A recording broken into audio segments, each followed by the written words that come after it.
네, 명절 잘 보내고 계십니까? 오늘도 저희 뉴탐사는 계속 방송을 합니다. 오늘 이 방송은 사전 녹화된 방송임을 미리 알려드리겠습니다. 네. 강진구 기자님과 함께합니다. 네, 안녕하십니까. 네. 새해 복 많이 받으십시오. 네, 새해 복 많이 받으십시오. 네. 사실 지금 이제 언론 보도만 이렇게 보면은 막 뭐가 이렇게 양쪽에서 막 싸우는 것처럼 뒤죽박죽이 되어서 기억이 좀 약간 혼선이 좀 있습니다. 그래서 이번 뉴탐사에서는 설 특집 방송으로 시민 여러분들께 계엄이 처음에 모의를 시작하고 그리고 어떻게 실행이 된 과정을 하나는 이제 시계열로 시간 순서대로 한번 쫙 보여드릴 필요가 좀 있겠다 싶어서 특별히 기획을 했습니다. 네, 지난번 이제 방송에서 얘기했지만 이제 윤석열 이제 구속 기소되는 걸로 그 내란 수사가 이렇게 끝나서는 안 된다라고 한 말씀을 드렸죠. 네. 일단 저희는 이 내란 수사가 그 검찰이 그 잘못 깬 단추 때문에 윤석열이 왜 계엄을 일으켰는지 부분들이 지금 제대로 규명이 되지 않았다라고 봅니다. 결론적으로 이제 말씀을 드리면 12.3 계엄은 그 야당의 입법 독주를 견제하기 위한 것이 아니었고 결국 그 김건희 특검법 그리고 김건희 구속을 막기 위해서 일으켰던 친위 구태타다. 저희는 이제 이렇게 파악을 하고 있고요. 네.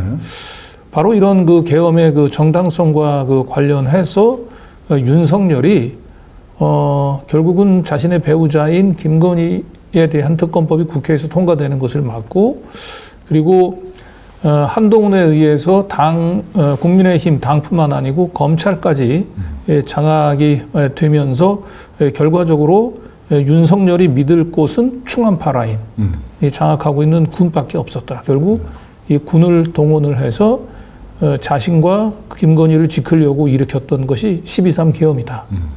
이런 사실을 다시 우리는 이제 이 내란을 재평가하고 재구성을 해야 됩니다. 네. 자, 오늘 그래서 이 2023년부터 24년 계엄에 이르기까지 과정을 한번 전체적으로 한번 들어보시면은 이제 더 이상 헷갈리지 않으실 것 같아요.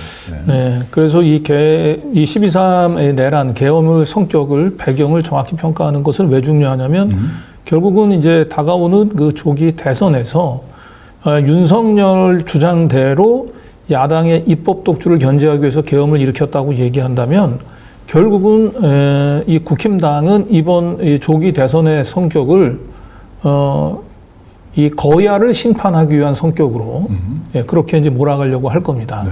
네. 그래서는 안 된다는 거죠. 네. 실적으로 12.3 계엄은 윤석열이 대통령 권력을 사적으로 남용을 해서 김건희를 보호하려고 했었고 거기에 국힘당도 부하 내동을 하면서 결과적으로 이 불행한 이 내란 사태를 불러왔다. 그런 차원에서 이번 대선은 윤석열과 그리고 국힘당 정권을 함께 심판하기 위한 선거가 되어야 된다라고 하는 점을 좀 분명히 하기 위해서 오늘 방송을 특별히 준비했습니다. 네.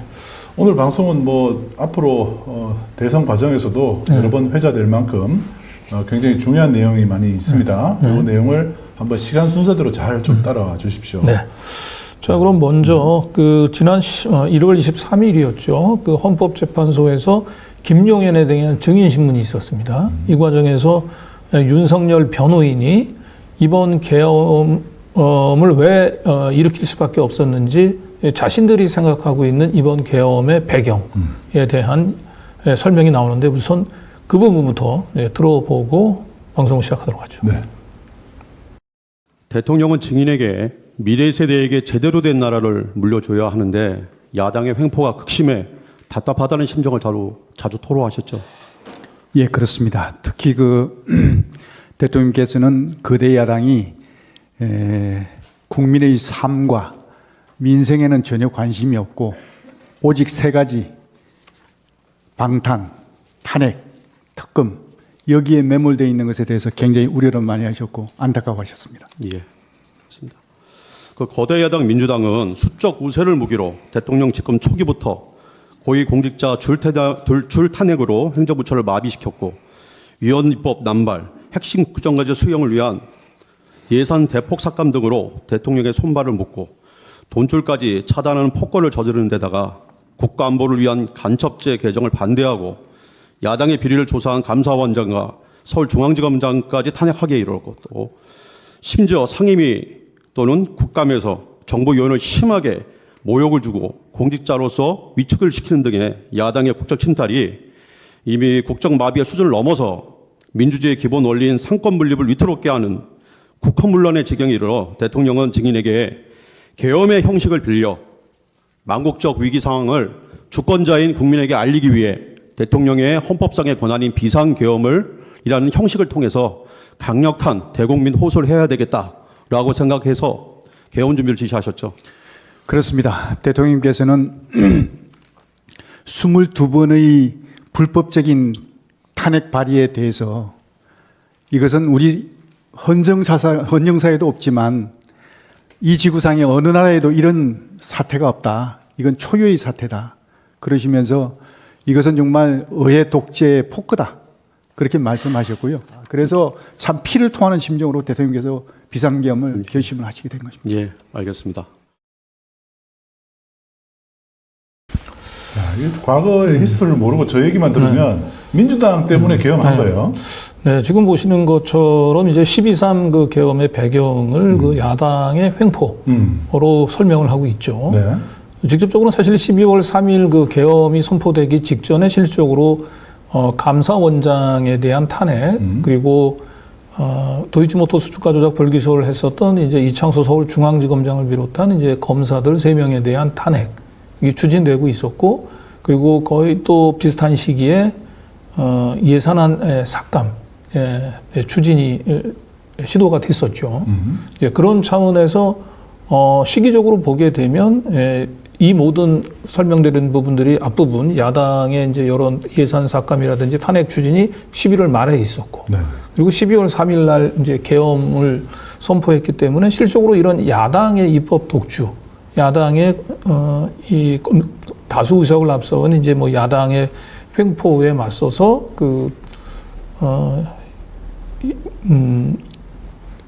이 제대로 된 국가를 만들기 위해서 계엄을 일으킨 것이다. 네. 이 설명 자체가 뭐 그럴듯해 보여요, 사실은.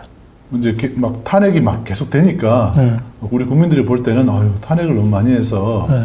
국정 운영을 하기 참 힘들었겠구나. 그렇죠. 이렇게 생각하는 사람이 있을 수도 있어요. 그런데 그게 새빨간 거짓말이라는 걸 오늘 방송을 통해서 저희가 명확하게 보여드리겠습니다. 네. 자, 그래서 저희가 그 김용현이라든지 이제 그 노상원, 문상호 등의 이런 그 내란 공범들의 공소장을 이제 입수를 해서 그 공소장을 기초로 해서 이 계엄이 언제부터 시작됐는지를 저희가 한번 추적해 봤습니다. 네. 저희가 그 판단할 때는 최소한 이 계엄은 지금 김용현이 얘기한 대로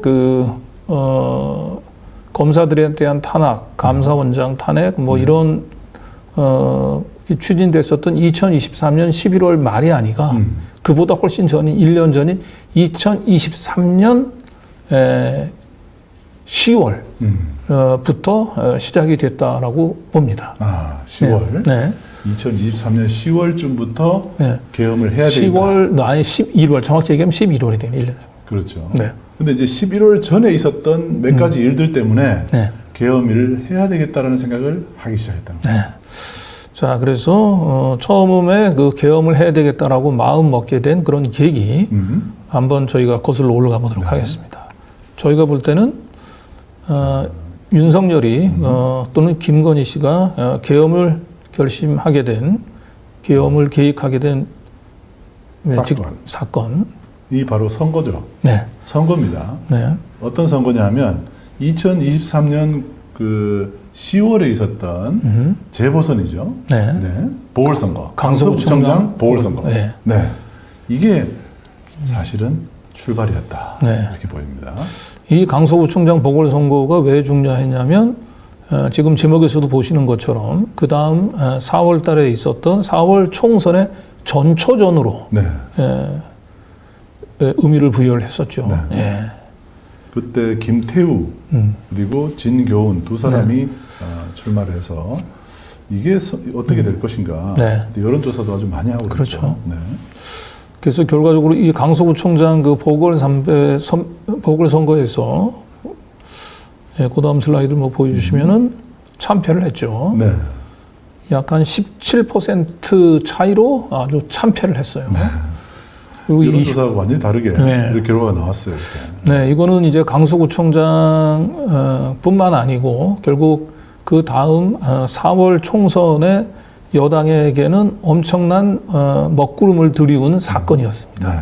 이렇게 되면 과반 의석 확보 또다시 실패할 수밖에 없고 윤석열 입장에서는 그렇지 않아도 사실상 그 여소야대 전국으로 한 1년 정도 힘들게 그 전국을 이끌어 왔는데 다시 또 남은 임기 후반기까지도 계속 여소야대에서 이 국정을 이제 대통령직을 수행할 수밖에 없기 때문에 이때서부터 본격적으로 만약에 4월 달 총선에서 본인들이 과반 의석을 확보하지 못할 경우에는 계엄을 통해서 그 전국을 주도권을 주겠다라고 하는 생각들을 가졌던 게 아닌가 싶습니다.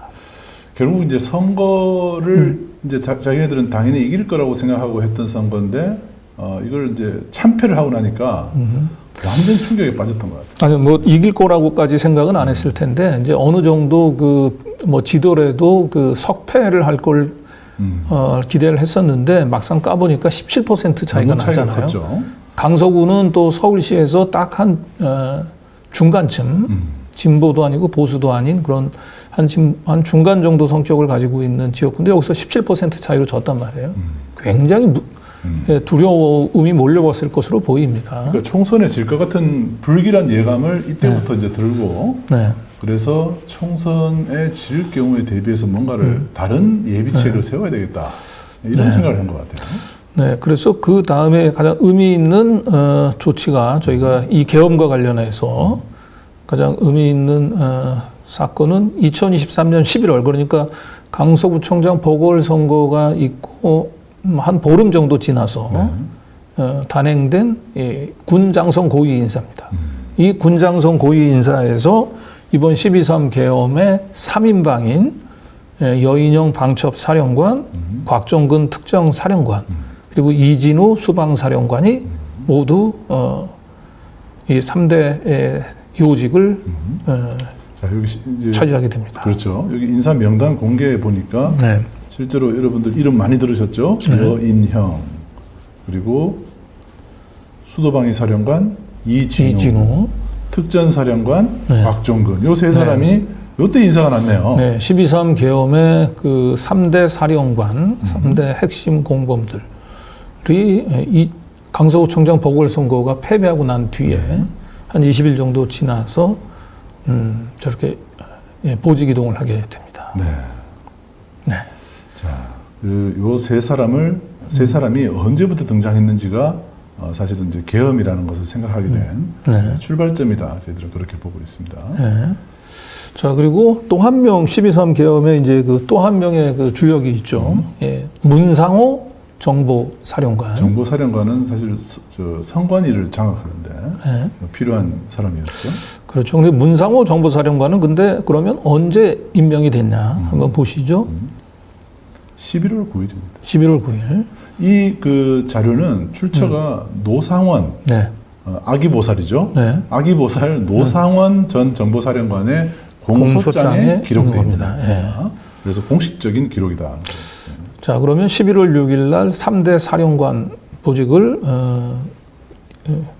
임명을 하고 그리고 난 뒤에 3일 후에 또 문상호까지 맞춰지면서 결국에는 이 여인영 그다음에 곽종근, 이진우, 문상호까지 이 4인방이 11월 6일부터 9일 사이에 진영이 딱 갖춰졌네요. 라인업이 갖춰졌습니다. 계엄의 주 메인 라인업이 2023년 11월 6일부터 9일 사이에 됐다. 형성이 됐다는 것은 이때부터 이미 계엄을 염두에 두고 있었다. 이렇게 보여진다는 겁니다. 자, 이때가 시기적으로 영화가 또 하나 또 인기가 있었던 시기이기도 하죠. 서울의 봄. 12.12 군사반란을 영화로 했던 그 영화가 상당히 그때 히트를 치고 있을 때였습니다. 네. 예. 이게 뭐 영감을 줬을 수도 있는데 뭐 이거는 뭐 그냥 저희들이 시기적으로 그렇다는 거죠. 예, 시기적으로 네. 이 정보사령관을 임명했던 그 시기에 서울의 봄이 이제 시사회를 갖는다라고 이렇게 언론에 많이 홍보가 됐었어요. 네. 예. 이런 걸 보면서 우리도 뭐 한번. 네, 윤석열 일당이 계엄에 대한 로망을 뭐 가졌을 수도 있겠다 하는 생각이 듭니다. 전두환에 대해서는 윤석열 같은 경우는 전두환에 대해서 뭐 좀 괜찮게 보고 있었지 않습니까? 네. 그러다 보니까 우리도 저런 거 한번 해보면 어떨까? 그렇게 왜냐하면 영화의 끝을 보면은 결국 전두환이 계엄에 성공하지 않습니까? 계엄에 뭐 성공하면 혁명이고 실패하면 뭐라 했습니까 그때? 그런 그 대사도 아주 유명했잖아요. 네. 그래서 그죠. 실패하면 쿠데타라고 그랬고, 성공하면 혁명이다. 이런 얘기로 그 영화가.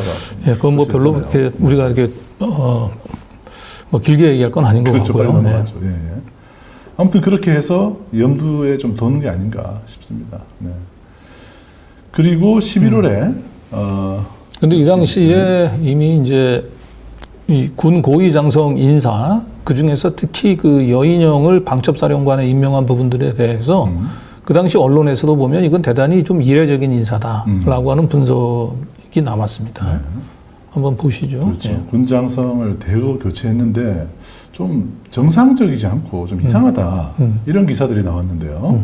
이 내용을 잠깐 보면 이렇습니다. 전문가들은 합동참모본부 차장으로 방첩사령관이었던 황유성 중장이 이례적으로 전격 발탁되었고 방첩사령관은 군 정보를 독점하는 지위라 통상은 마지막 보직, 즉 순장조라는 것이 관행인데 이런 방식은 흔하지 않은 형태로 매우 우려스럽다는 설명. 그렇죠. 그러니까 황유성이 이제 그 방첩사령관을 윤석열 정부 출범하고 난 뒤에 맡았으면은 결국은 이 방첩사령관을 하다가 이제 옷을 벗는 그리고 뭐 다시 뭐 정치에 출마하든 뭐 대통령실로 들어가든 뭐 이런 거였는데 그냥 참모 차장으로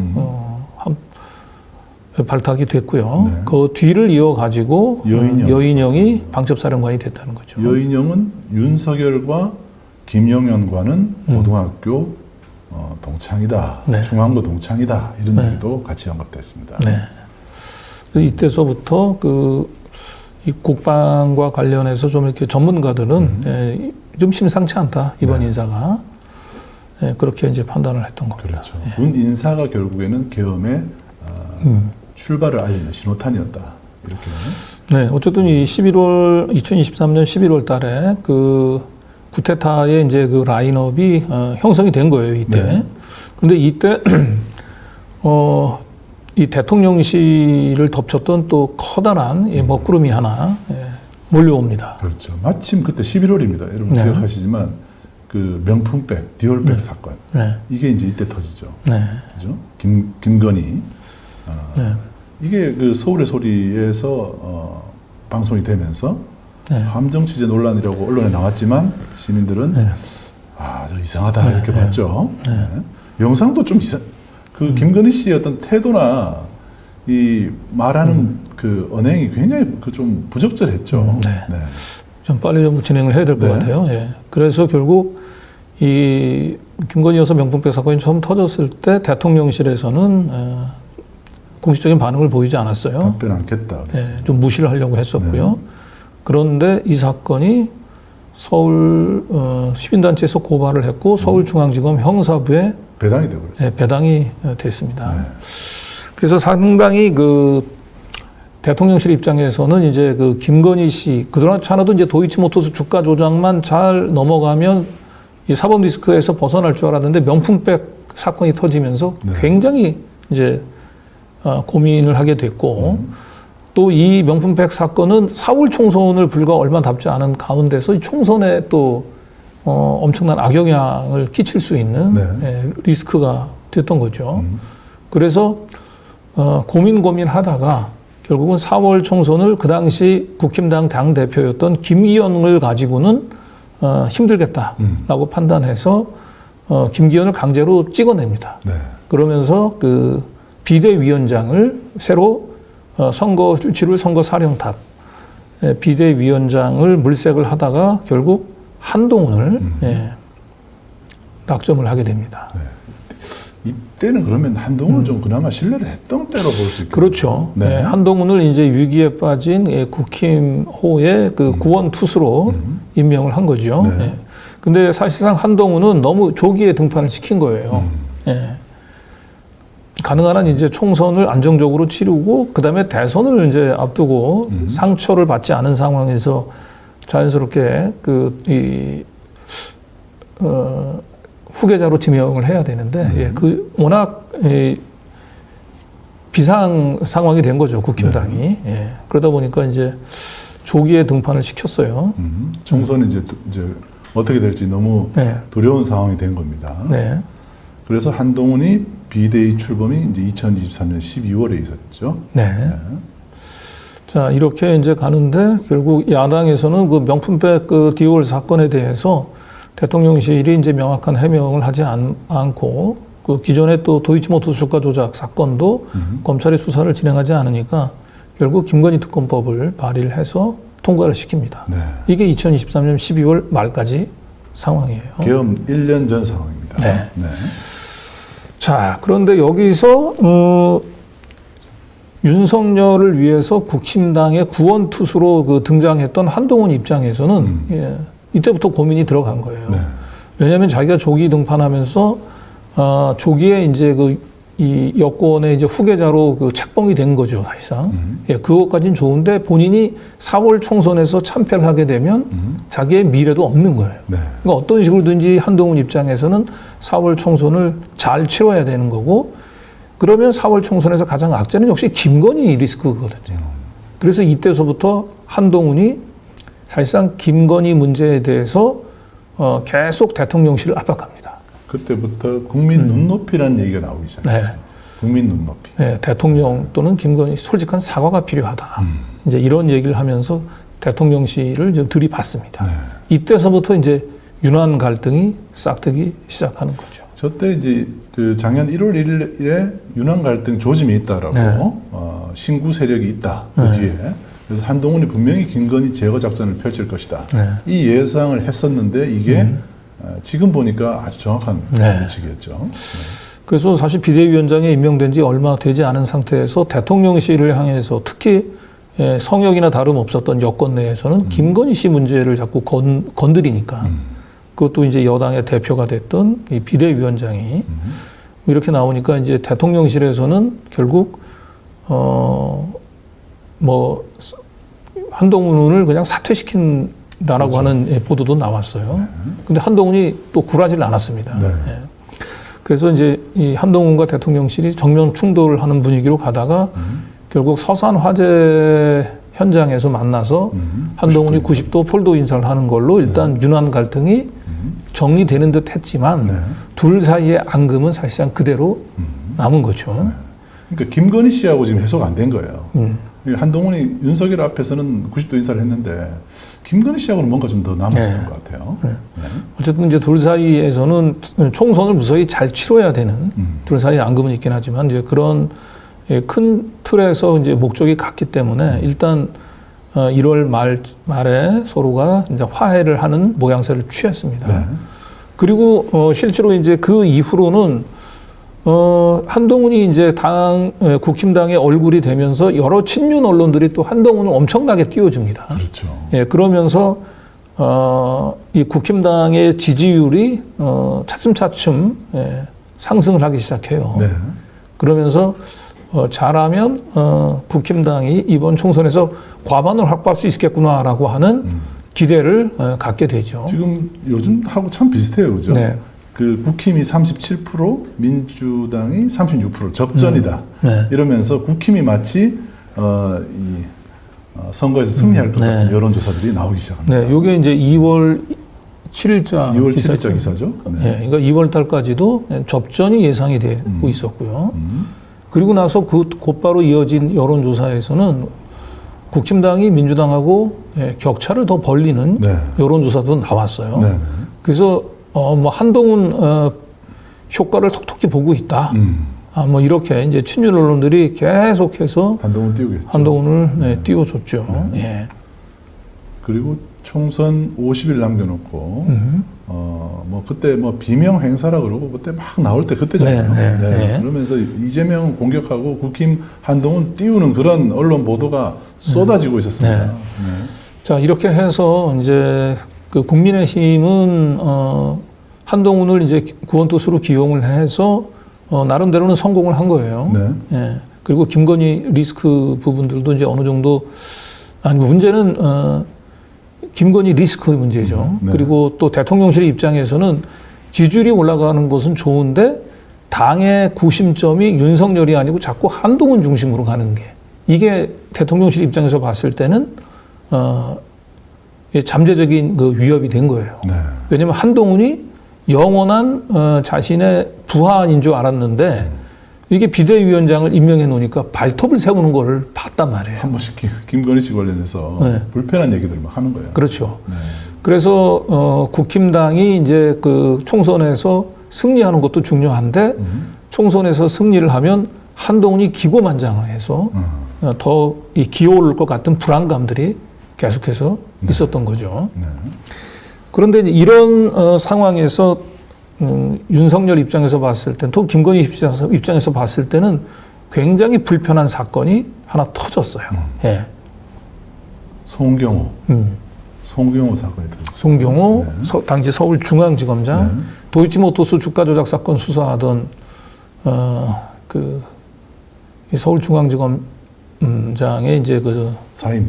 인데 이 송경호 지검장이 김건희를 직접 소환 조사를 추진하려고 하다가 결국 대통령실에서 이걸 거부를 하니까 본인이 난 그러면 못하겠다라고 이제 사표까지 썼다라고 하는 거죠. 이게 예. 부산 고검장으로 이제 인사를 할 것 같으니까, 네. 그럼 난 나갈게 이렇게 된 거죠. 그렇죠. 네.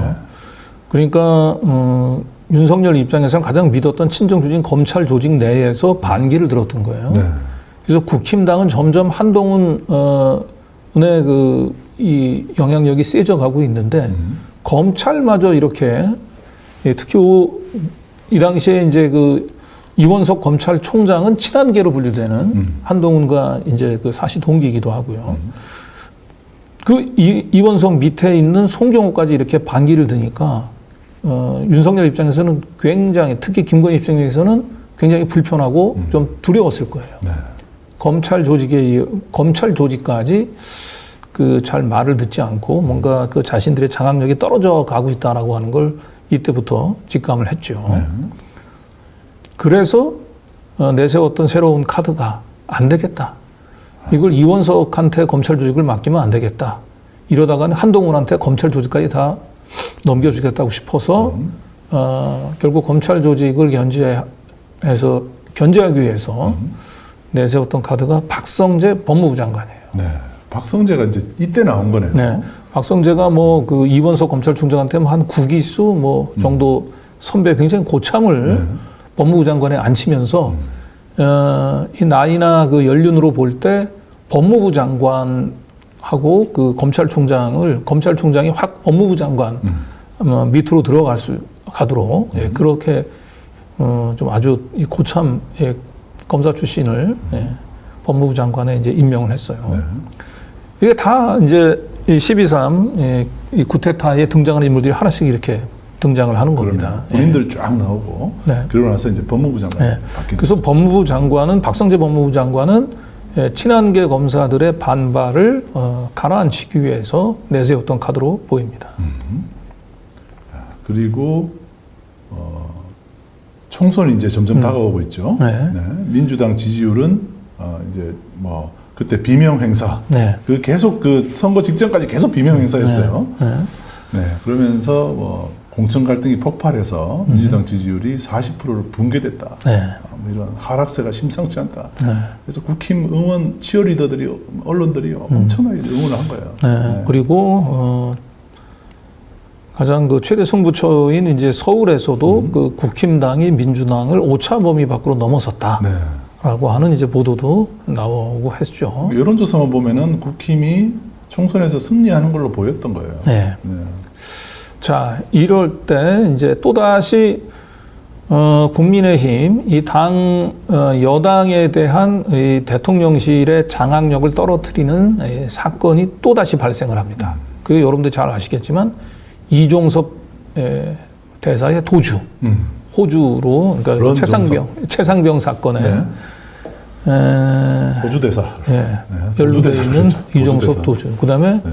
황상무 핵칼테러. 시민사회 핵칼 테러. 네. 이게 굉장히 다시 이제 지지율 반등의 그 기회를 잡았던 이제 국힘당한테 엄청난 악재가 되니까 네. 결국 한동훈이 다시 총대를 맵니다. 네, 그러면서 황상무 기자 테러 발언이 매우 부적절하고 이종섭은 당장 본국으로 소환해야 된다. 네, 이런 얘기를 하죠. 그러니까 대통령실에 또 들이받는 거예요. 네. 네. 기분이 나빴을 거예요. 아마. 네. 그렇지만 대통령실 입장에서는 어떤 식으로든 총선에서 이기는 게 중요하기 때문에 결국 한동훈의 요구에 무릎을 꿇습니다. 네. 그래서 황상무가 자진 사퇴합니다. 한동훈 사퇴 요구가 나온 사흘 만에 윤석열, 김건희 씨 입장에서는 참 굴욕적이었을 거예요. 네. 그리고 도주 대사는 네. 총선 앞두고 역시 사퇴를 하죠. 네. 그래서 사실상 이제 한동훈의 요구가 다 받아들여졌고요. 저럴수록 이제 점점 더 국힘당은 한동훈 중심으로 재편돼가는 그런 이제 불안감 드리워진 거죠. 네. 네. 그리고 총선이 거의 다가오니까 또 민주당이 또 좀 여론조사가 좀 높게 나오기도 했어요. 네. 오차 범위에서 접전이다 이런 기사들도 나왔습니다. 이게 이제 4월 4일자 기사거든요. 네. 민주당 40%, 국힘이 36%로 오차 범위 접전이면서 조국 혁신당이 비례 22%로 2위를 했다 이런 게 나오죠. 네, 그러니까 이제 총선 전 마지막 여론조사였을 거예요. 예. 근데 총선 마지막 공개된 여론조사, 공개된 여론조사에서 그래도 그 여러 가지 악재가 있었지만 한동훈이 비대위원장을 맡으면서 어쨌든 오차범위 접전이 이상 되는 정도로 만들어 놓은 거예요. 네. 예. 자, 이렇게 되니까 국힘이 좀 위기감이 올라갔겠죠. 네. 근데 바로 이 시기, 그러니까 3월 말에서 4월 초 총선을 이제 바로 코앞에 둔 바로 그 시기에 국민의힘은 이제 어쨌든 한동훈이 당 비대위원장으로 그 선거 사령탑을 맡으면서 민주당하고 한번 해볼 만한 구도 정도를 만들어 놨다. 네. 여론조사상으로는 그래요. 그렇죠. 예. 그렇긴 하지만 또 한편으로 이제 윤석열 입장에서 보면 한동훈이 검찰 조직도 그렇고 이 당 조직도 점점 더 장악해가는 예, 이래서 이제 좀 불안감을 느끼고 있던 상황이죠. 그래서 이 시기 바로 총선을 한 일주일, 한 10일 정도 앞둔 바로 그 시기에 대통령 안가에서 중요한 모임이 있죠. 네, 예. 시기를 보시면 국회의원 선거를 앞둔 이렇게 되죠. 3월 네. 말에서 4월 초순경 네. 삼청동 대통령 안가에서 누가 참석을 합니까? 신원식이 당시 있었거든요. 국방부 장관. 신원식. 네. 그리고 조태용 국정원장, 국정원장. 그리고 여인영 방첩사령관, 네. 그리고 김용현 당시 경호차장이 네. 대통령과 함께 식사를 하면서 네. 윤석열이 이런 얘기를 했다는 거잖아요. 네. 비상대권을 통해 헤쳐나가는 것밖에 방법이 없다. 군이 나서야 되지 않겠냐. 군이 적극적인 역할을 해야 하지 않겠냐. 네. 계엄까지 얘기를 말을 안 하는데 뭐 계엄 사실상 얘기죠. 계엄 얘기죠. 네. 그러니까 이때는 이제 계엄을 결심을 하지는 않았을 것 같고요. 4월 총선이 이제 결국 이 과반 확보에 실패할 수도 있고 또 다른 면에서는 어렵게 자신들이 과반 확보를 하더라도 당 주도권이 대통령실이 아니라 한동훈으로 넘어갈 것 같으니까 이런 구도를 이제 일시에 바꿀 수 있는 방법으로 계엄을 아마도 이때 조금씩 생각을 하기 시작했던 것 같아요. 네. 예. 자, 그러면서 선거가 이제 막바지에 이르니까 선거 하루 전에 네. 200석 얘기가 나왔죠. 그렇죠. 200석. 네. 범야권 200석. 이런 기대들이 팍 퍼졌습니다. 네. 그러면서 조국 혁신당에서도 200석이 넘으면은 김건희를 법정에 세울 수 있다. 이런 기대를 또 그렇죠. 김건희 키웠죠. 특검법을 통과시켜서 김건희를 법정에 세우겠다. 그리고 실제로 저때 뭐 여러 이제 당 지지율 조사는 뭐 접전이 예상이 됐지만은 가장 최대 경합지인 이 경기 그다음에 이 수도권 예, 서울, 경기, 인천 이 수도권에서 거의 그 참패가 예상이 됐거든요. 네. 그래서 내부적으로는 사실 이때 우리가 이기기가 어렵다라고 하는 보고들이 많이 올라갔을 거예요. 그러니까 예, 대통령실에. 그렇죠. 그러니까 군인들 모아놓고 저런 얘기들을 했던 거죠. 네. 그렇지만 그래도 마지막까지 뚜껑이 열리면 그래도 우리가 과반 확보를 할 수 있지 않을까라고 하는 그런 기대감을 마지막까지 버리진 못했을 겁니다. 네. 그런데 뚜껑을 열어보니까 네. 정말 192석, 범야권 192석이 나왔죠. 네. 네. 총선에서 여당이 완패를 했습니다. 네. 네. 그때 아마 계엄을 해야 되겠다고 결심을 아마 이때쯤에 했을 것 같아요. 네. 네. 자, 그러고 나서 네. 조국 혁신당 대표는 이제 김건희를 검찰에서 빨리 소환해서 직접 조사를 하라. 소환 조사하지 않으면 우리가 특검법을 관철시키겠다. 네.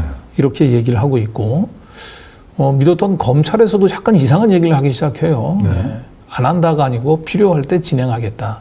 뭐 이런 식으로. 예. 그래서 이제 계속해서 이제 야당이 이제 압박을 시작을 합니다. 이때 검찰총장은 이원석입니다. 그렇습니다. 이원석입니다. 네. 네. 그러고 나서 민주당이 이제 21대 이제 승기를 잡았으니까 예. 21대 국회 이제 마지막 회기였는데요. 네. 예. 이때 이제 5월 2일 29일까지가 이제 21대 국회 마지막 회기니까 네. 마지막 회기 중에 이 당시에는 이제 김건희 특검법보다 최상병 특검법이 이제 더 중요해졌어요. 네. 예. 그래서 이 최상병 특검법을 5월 2일 본회의에서 처리하겠다. 윤석열은 거부권 행사할 생각을 하지 마라. 이제 이런 경고를 보냈었죠. 네. 예. 자, 그래서 이제 대통령실 입장에서는 자, 총선도 참패를 했고, 그리고 총선 참패하자마자 그 민주당하고 그다음에 조국 혁신당이 김건희 특검법을 검찰이 제대로 수사 안 하자면 김건희 특검법을 통과시키겠다 이렇게 압박을 했단 말이에요. 참 깝깝했을 것 같아요. 네. 예. 그래서 이때 다시 군인들이 모입니다. 예. 자, 4월 중순이죠. 네. 이때는 경호처장 공간에서 모였군요. 김영경 경호처장 공간에서 네. 여인영, 네. 곽종근, 이진우 네. 이때 모였군요. 그렇습니다. 네. 그래서 뭐 노동계, 언론계 이런 반국가 세력들 때문에 나라가 어려움이 있다라고 얘기를 했는데 이거는 정확하게 얘기하자면 뭐 노동계나 언론계 때문에 어려움이 아니고 결국 그 과반 의석을 훌쩍 넘어서 192석이 된 야당 그리고 또 다른 한편으로는 한동훈. 네, 한동훈. 네. 그래서 본인들 입장에서는 이 전국을 대통령실이 이제 중심에 서서 이렇게 주도적으로 끌고 나가기가 어려움이 있었던 거죠. 고민이 네. 깊어진 겁니다. 네. 총선 끝나고 나니까 큰일 난 거예요. 이제 남은 임기는 긴데 계속 이제 거부권만 행사하다가 세월 다 갈 것 같고 네. 이제 지금 김건희가 언제 왜냐하면 한동훈이 있는 한은 김건희 언제든지 특검법 200석 넘겨버릴 수 있는 상황이잖아요. 네네. 8석을 한동훈이 움직일 수 있는 입장이 돼버린 거예요. 네. 한동훈이 굉장히 두려운 존재가 됐을 것 같아요. 네네. 네. 자, 이런 상황에서 이런 기사가 나왔네요. 김경수. 그건 다음에 네, 하게 그건 되고요. 좀 이따가 그건 나중에 네네. 하고. 네. 네, 그런 상황에서 이 최상병 특검법과 관련해서 민주당이 굉장히 중요한 이제 사실을 대통령실과 공개하죠. 국방부 사이의 통화 기록이 나온 것이죠. 네. 이러면서 이제 최상병 특검법에 이제 윤석열이 뭐 진노를 했네 뭐 이런 얘기들 그리고 이런 그 직접적인 개입 대통령의 직접적인 개입 사실이 드러나면서 굉장히 아마 그 위기감이 감돌았을 거예요 대통령실 입장에서는. 그래서 이제 이런 이제 위기감들을 일단 탈출하기 위해서 윤석열이 한동훈이 아니고 이재명 대표한테 먼저 손을 내밀었어요. 네. 예. 그때 기억납니다. 예. 첫 영수회담 예. 이런 걸 했죠. 그렇습니다. 네. 김 여사 특검 의제가 나올까? 뭐 이런 기사들도 있었네요. 네. 네. 대통령실에서 오찬 없이 차담으로 이루어지고. 네. 예. 그래서 그때는 뭔가 없다. 그 야당을 좀 끌어들여서 이때 그 민주당 그 수박계인 뭐 양정철이라든지 박영선 이런 사람들을 총리 비서실장으로 임명해서 그 거국 중립 내각 네, 이런 것들을 아마 생각을 했었을 거예요. 네. 그래서 저 당시에는 윤석열의 머리에는 이재명 대표보다는 한동훈이 훨씬 더 예, 당에 어느 정도 이제 검찰까지 장악하고 있는 한동훈이 더 되게 신경이 많이 쓰였던 걸로 보입니다. 예. 근데 결과적으로 여야 영수회담은 빈손회담. 빈손으로 네. 끝났습니다. 예. 기억나시죠, 그죠? 네. 네. 이게 미소는 상당히 해맑네요. 사진을 그런 거 뽑았는데 네. 심정은 매우 복잡했을 겁니다. 네, 네. 그런데 이제 이때 둘 사이에서 어떤 얘기들이 오고 갔는지가 이제 뒤늦게 드러난 거죠. 아까 그게 이제 보여주렸던 이제 김경수 전 지사와 관련된 얘기죠. 이때 이제 윤석열이 이재명하고 영수회담을 앞두고 경쟁자를 제안해 줄 수 있다. 그러니까 김경수를 우리가 사면을 안 시키게. 그럼 너무 쉽게 다음 대선을 가져갈 수 있지 않겠니? 네. 라고 했다는 거죠. 근데 이때 이재명 대표가 이걸 단호히 거절하면서 선거는 경쟁자가 많을수록 좋다. 근데 이렇게 얘기를 했다고 합니다. 네. 그래서 어쨌든 전날 영수회담에서 뭔가 윤석열은 이재명 대표한테 굉장히 유화적인 제스처를 취한 거예요. 화해하려고 하는 화해를 좀 타진을 하긴 했었는데 야, 이때 이재명 대표 넘어갔으면 네. 완전히 큰일 날 뻔했네요. 네. 그런데 결과적으로 민주당이 이제 결국 대통령실에서 가장 껄끄러워했던 최상병 특검법을 처리를 하죠. 네. 예. 예. 그러면서 이제 대통령실도 이제 이재명 대표하고도 더 이상 같이 갈 수가 없겠구나. 네. 이재명 대표에 대한 정당한 타협 이런 것도 이제 불가능하다라고 생각을 하고 점점 더 계엄 쪽으로 쏠릴 수밖에 없었던 네. 거죠. 예. 국회 통과가 이제 5월에 국회 통과가 됐죠. 최상병 특검법. 네. 그러면서 168표가 찬성을 했네요. 네. 자, 이렇게 최상병 특검법뿐만 아니고, 그 다음에 이제 진퇴양난이, 아까도 얘기했던 대로 가장 신경 쓰이는 게 또 당도 당이지만 이 검찰이거든요. 네. 그 당시는 이제 이원석, 한동훈에 가까운 이원석 검찰총장 시절이에요. 근데 이원석 검찰총장 시절에 검찰이 갑자기 명품백 신속 수사를 지시합니다. 네. 이원석 검찰총장이. 이 당시 야당에서는 이거 뭔가 그 암수가 꼼수가 있는 거 아니냐라고 했지만 대통령실 입장에서 봤을 때는 이것은 한동훈, 이원석이 결국 김건희를 제거하기 위한 이 쿠데타가 아니냐라고 아마 의심을 했던 걸로 보입니다. 선거 지고 또 검찰도 저렇게 머리 들고 오르니까 머리 쳐들고 오르니까 지금 굉장히 불안한 상황에서 네, 그래서 박성재 법무장관 가지고는 하나 가지고는 안 되겠다. 그래서 검찰 조직이 안 되겠다고 싶어서 그다음에 결국은 민정수석을 다시 만듭니다. 네. 그래서 김주현 민정수석을 앉히죠. 이건 뭐 검찰 조직을 에 대한 친정 체제를 좀 강화하려고 하는 포석이에요. 여기 또 12.3 계엄과 관련한 주요한 등장인물이 여기서 튀어나오는 겁니다. 네. 김주현 민정수석이. 자, 그리고 이 검찰과 대통령실 간의 갈등. 네. 처음에 네. 명품백 그 수사 이원석 검찰총장이 신속 수사 지시라고 했을 때는 저거는 뭔가 좀 쇼다 이렇게 의심했던 민주당 내에서도 여러 이제 정보 루트를 통해서 확인해 보니까 이건 용산하고 검찰이 용산이 실적으로 검찰 말을 잘 안 듣는구나. 그래서 용산과 검찰 갈등을 일으키고 검찰이 용산 말을 잘 안 듣는. 검찰이 그죠 용산 말을 잘 안 듣는. 네. 그리고 사실상 이제 검찰은 미래 권력인 한동훈 쪽에 줄을 서려고 하는 그렇죠. 그런 움직임을 이제 용산에서 감지를 했던 걸 봅니다. 야당이 저런 걸 이제 감지를 했을 때는 대통령실은 더 잘 파악을 했겠죠. 네. 그러면서 이원석 검찰총장에게 시선이 집중되던 네. 시기죠. 근데 이원석은 점점 더 대통령실 입장에서 기대가 다른 방향으로 갑니다. 네. 명품백 의혹 수사를 속도를 내라. 그리고 법리에 따라서 엄정 수사하라. 이렇게 얘기를 한 겁니다. 예. 대통령실 입장에서는 기분이 안 좋은 얘기죠. 네. 상당히 불안한 얘기를 하고 있는 겁니다. 네. 자, 그래서 결국은 윤석열이 631일 만에 기자회견이라고 이제 기사 나와 있는데 거의 뭐 처음 기자회견을 한 거죠. 네, 도어 스태핑을 이제 그 폐지가 된 이후에 거의 기자들 앞에 처음으로 모습을 드러낸 거죠. 네. 근데 여기에서 이제 처음으로 윤석열이 김건희 씨 문제와 관련해서 마지못해 사과를 합니다. 네.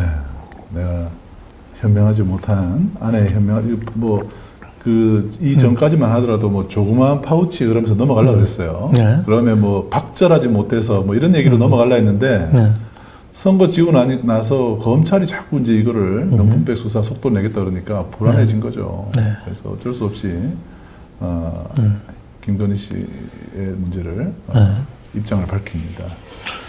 네. 그러면 이제 이런 가운데서 그래도 그 윤석열 일당이 그 계엄에 의존하지 않고 정상적으로 전국을 운영할 수 있는 기회가 있었어요. 그 계기가 이제 그 국힘당 원내대표 친윤계하고 비윤계가 붙었죠. 네.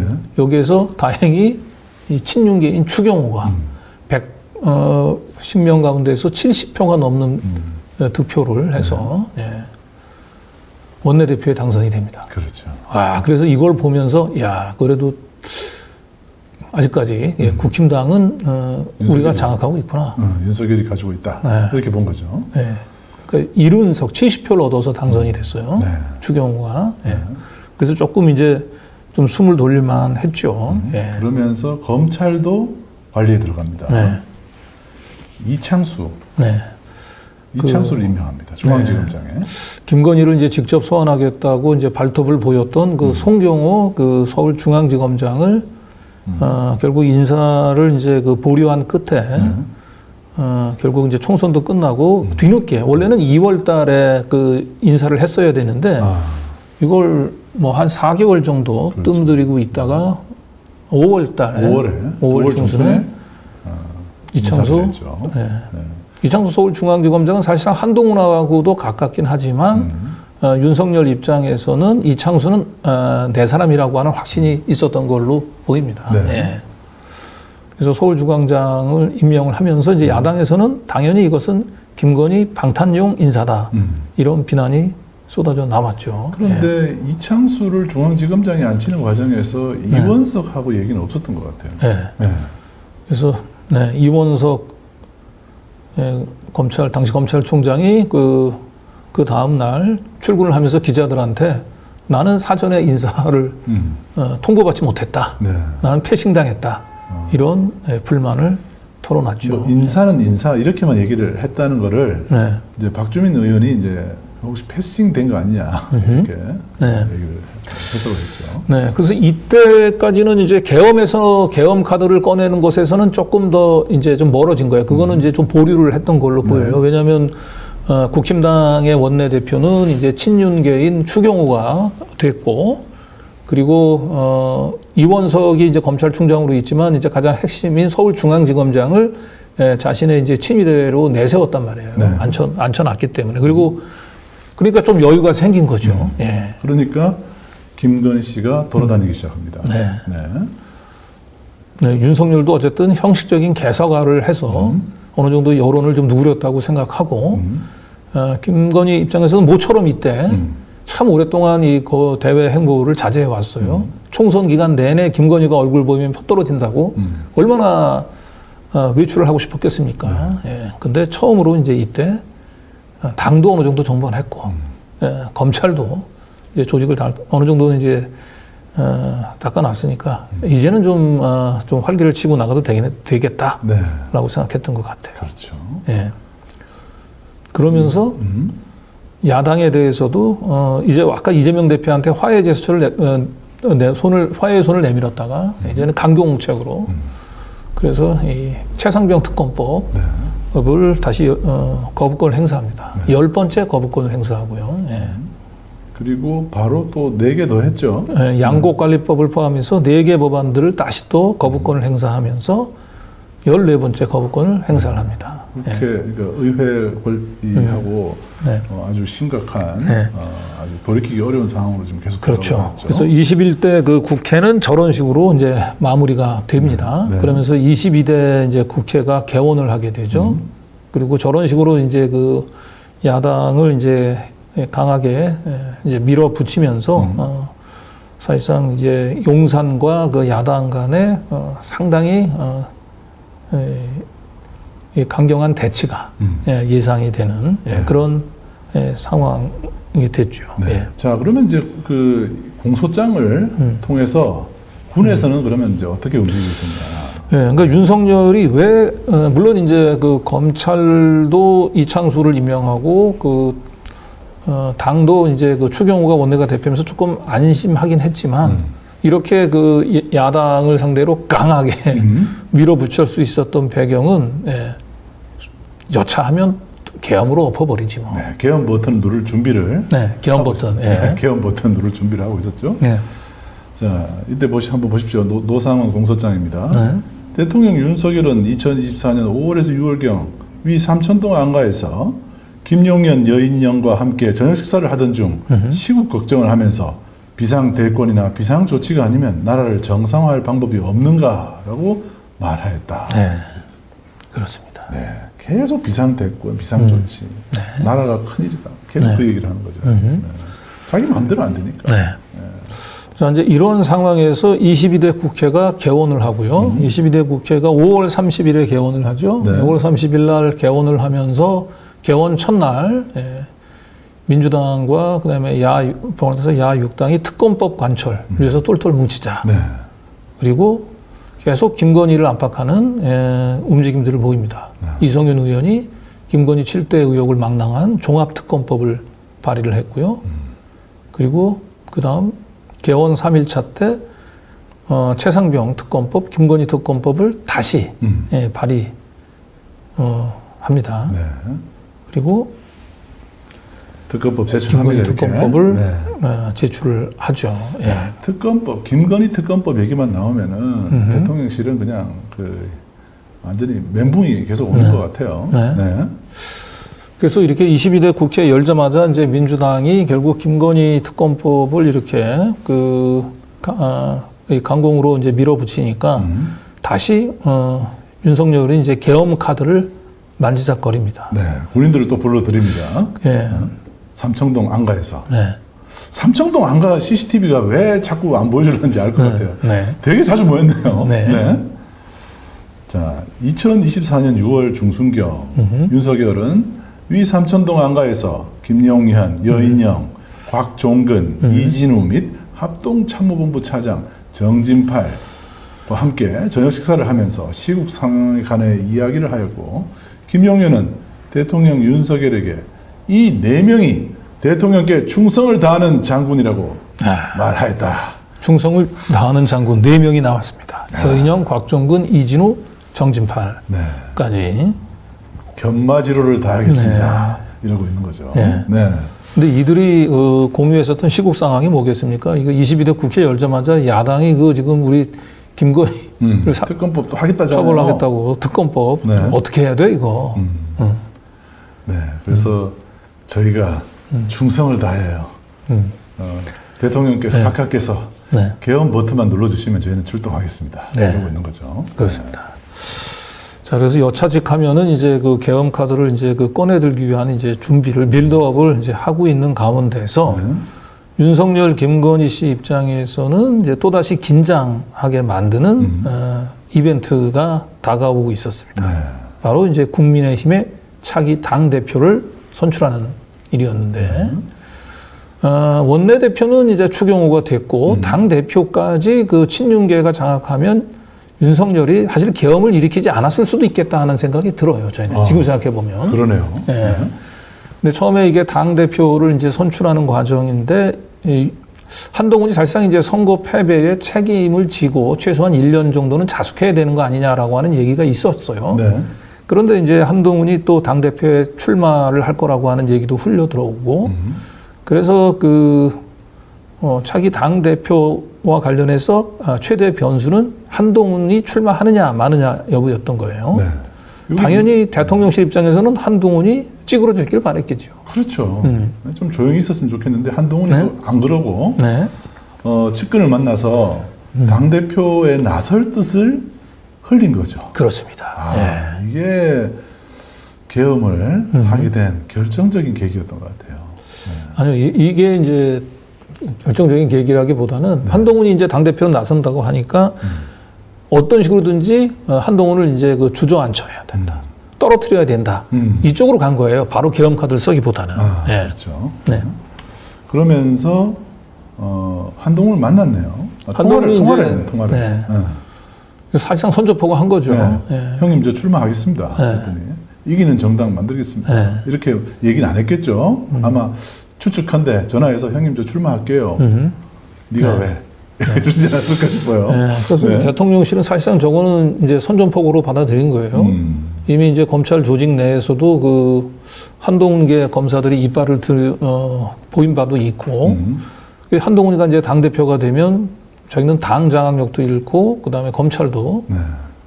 결국 당대표가 돼 있는 한동훈을 중심으로 팍 줄을 쓸 거라고 네. 본 거죠. 네. 그래서 이때부터는 김건희 씨가 적극적으로 당대표 선거에 개입을 합니다. 네. 그 유명한 문자 사건으로. 문자 익십 사건. 네. 네. 네. 그거를 꺼내죠. 네. 그래서 이 한동훈이 당대표 출마를 하자마자 김건희가 이제 1월 달에 한동훈한테 명품백 디올 사건 관련해서 내가 뭐 사과하겠다. 대표가 시키면 내가 사과하겠다라고 하는 문자를 보냈는데 한동훈이 그 문자를 보고 읽고 씹었다. 씹었다. 답변을 안 했다. 네. 이러면서 이제 한동훈을 굉장히 좀 거만하고 버르장머리가 없는 그런 인물로 이제 만들어 갔죠. 네. 이때가 이제 기사에서는 유난 갈등의 결정타가 이때였다. 네. 이렇게 해석을 하고 있습니다. 네. 그리고 사실상 이 문자 공개에 대해서 이미 국힘당 주변에서는 이거는 적극적으로 김건희가 언론 플레이한 거다라고 하는 얘기들이 다 바닥에 돌았죠. 네. 그러면서 이 문자 논란을 한동훈은 네. 대통령실이 당무에 개입하는 거라고 생각한다 그러면서 선을 훅 그어버립니다. 네. 그러면서 그 당시에 결국은 김건희가 나한테 사과 문자를 보낸다고 했는데 사과 결국 안 했다라고 하면서 이제 상당히 불쾌감을 표시하고 네. 이때서부터 사실상 이제 한동훈 윤한 갈등이 사실상 이제 한동훈과 김건희 갈등으로 확대가 됩니다. 지금 저 상황을 보면 김건희 씨가 한동훈을 네. 그때 7시간 녹취록에도 보면 동훈이라고 불렀잖아요. 네. 그래서 토리 정도로 생각한 거 아닌가. 그런데 머리가 컸다고 지금 뭐 내가 문자 보는데 대답을 안 해? 이렇게 된 것 같아요. 지금. 그렇죠. 네. 그래서 결국은 이 전당대회가 결국 김건희 문자로 가 최대 화두가 됩니다. 최대 뜨거운 감자가 돼서 이 문제가 또 원희룡 뭐 이런 윤상현 이런 사람들이 요즘 친윤들이잖아요.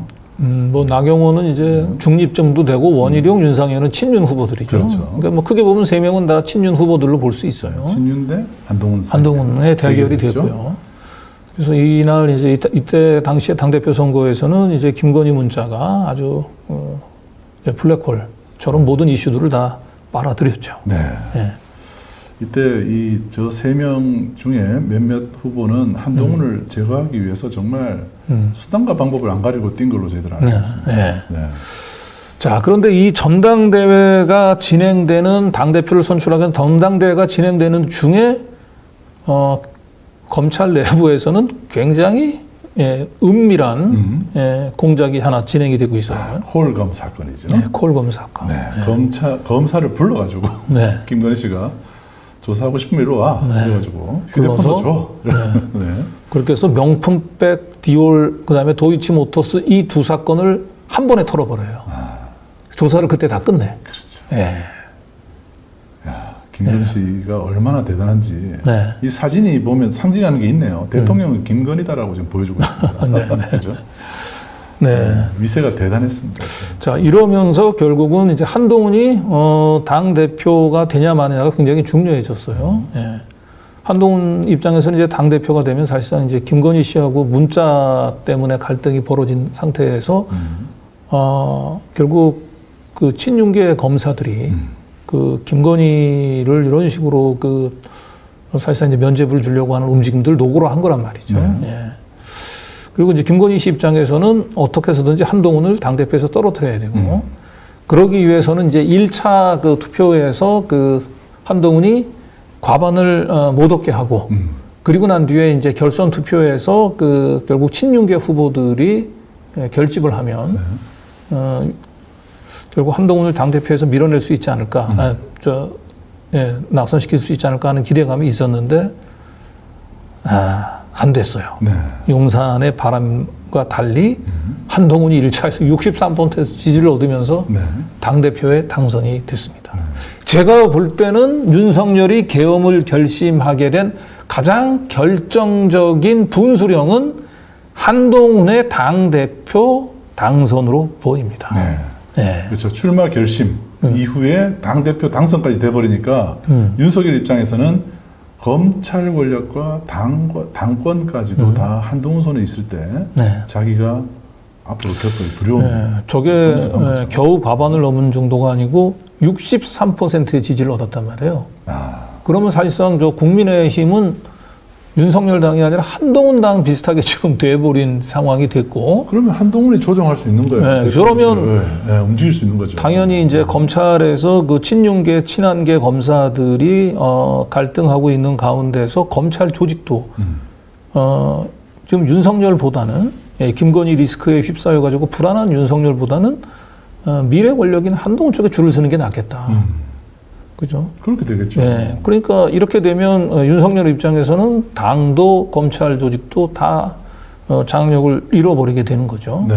이때서부터 안 되겠다.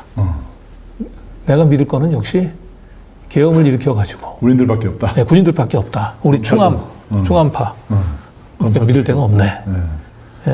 예. 저는 이때 이 전당대회에서 용산의 바람과 달리 한동훈이 당대표에 선출된 것이, 그래서 당과 검찰을 동시에 그 장악할 수 있는 결정적인 계기를 만든 것이 윤석열이 계엄을 결심하게 된 원인이 아닌가 싶습니다. 네. 네. 그러면서 한동훈은 또 김건희 그 콜검 조사 국민의 눈높이에 또 안 맞다. 또 눈높이 얘기를 해요. 네. 그 당선이 되자마자 그 예상했던 대로 그 한동훈이 이제 기세 등등해서 그 용산을 치봤습니다. 네.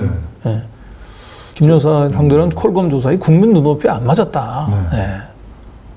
약간 지금 이 두 사람 사이 이 불꽃 튀는 느낌 있잖아요. 네. 윤석열은 그래 네가 얼마나 잘났나 보자 이러고 한동훈은 눈 안 깔아 이러고 있는 느낌이에요. 네.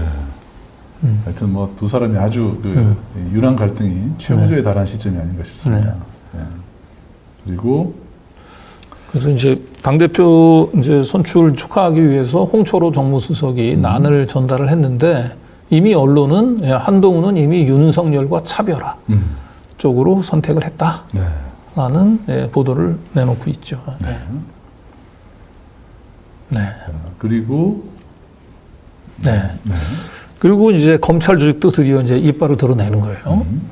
우리 한동훈이 당대표 됐어. 이제 미래 권력은 한동훈이야. 그래서 이창수 서울중앙지검장 등 친윤계 검사들이 김건희의 콜검 조사를 진행한 것에 대해서 불쾌감을 표하면서 감찰 지시를 합니다. 검찰총장한테 보고도 하지 않고 김건희를 가 지정한 장소로 몰래 가서 휴대폰을 놓고 부력 조사를 했었죠. 네. 네. 그 조사가 이제 문제가 되고 있는 거예요. 그래서 그래서 이제 감찰 지시까지 하니까 대통령실에서는 거꾸로 검찰총장이 정치행위를 하고 있다라고 그러네요. 네, 일가를 한 거죠. 네가 뭔데 이러고 있는 거죠. 네. 이때서부터는 윤석열 이재명의 갈등보다 더 심각했던 게 윤석열과 한동훈의 갈등이에요. 그게 당뿐만 아니고 검찰 조직까지 친윤계 검사하고 친한계로 나눠가지고 이 여권 내부의 권력 다툼이 굉장히 심각한 양상으로 갔고 이것이 사실상 계엄에도 직접적인 배경이 됐다고 저희는 봅니다. 그리고 이번에 심우정의 그 결정도 그 고검장, 지검장들이 모였을 때도 이런 앙금들이 좀 남아 있었을 것 같아요. 네. 그죠? 네.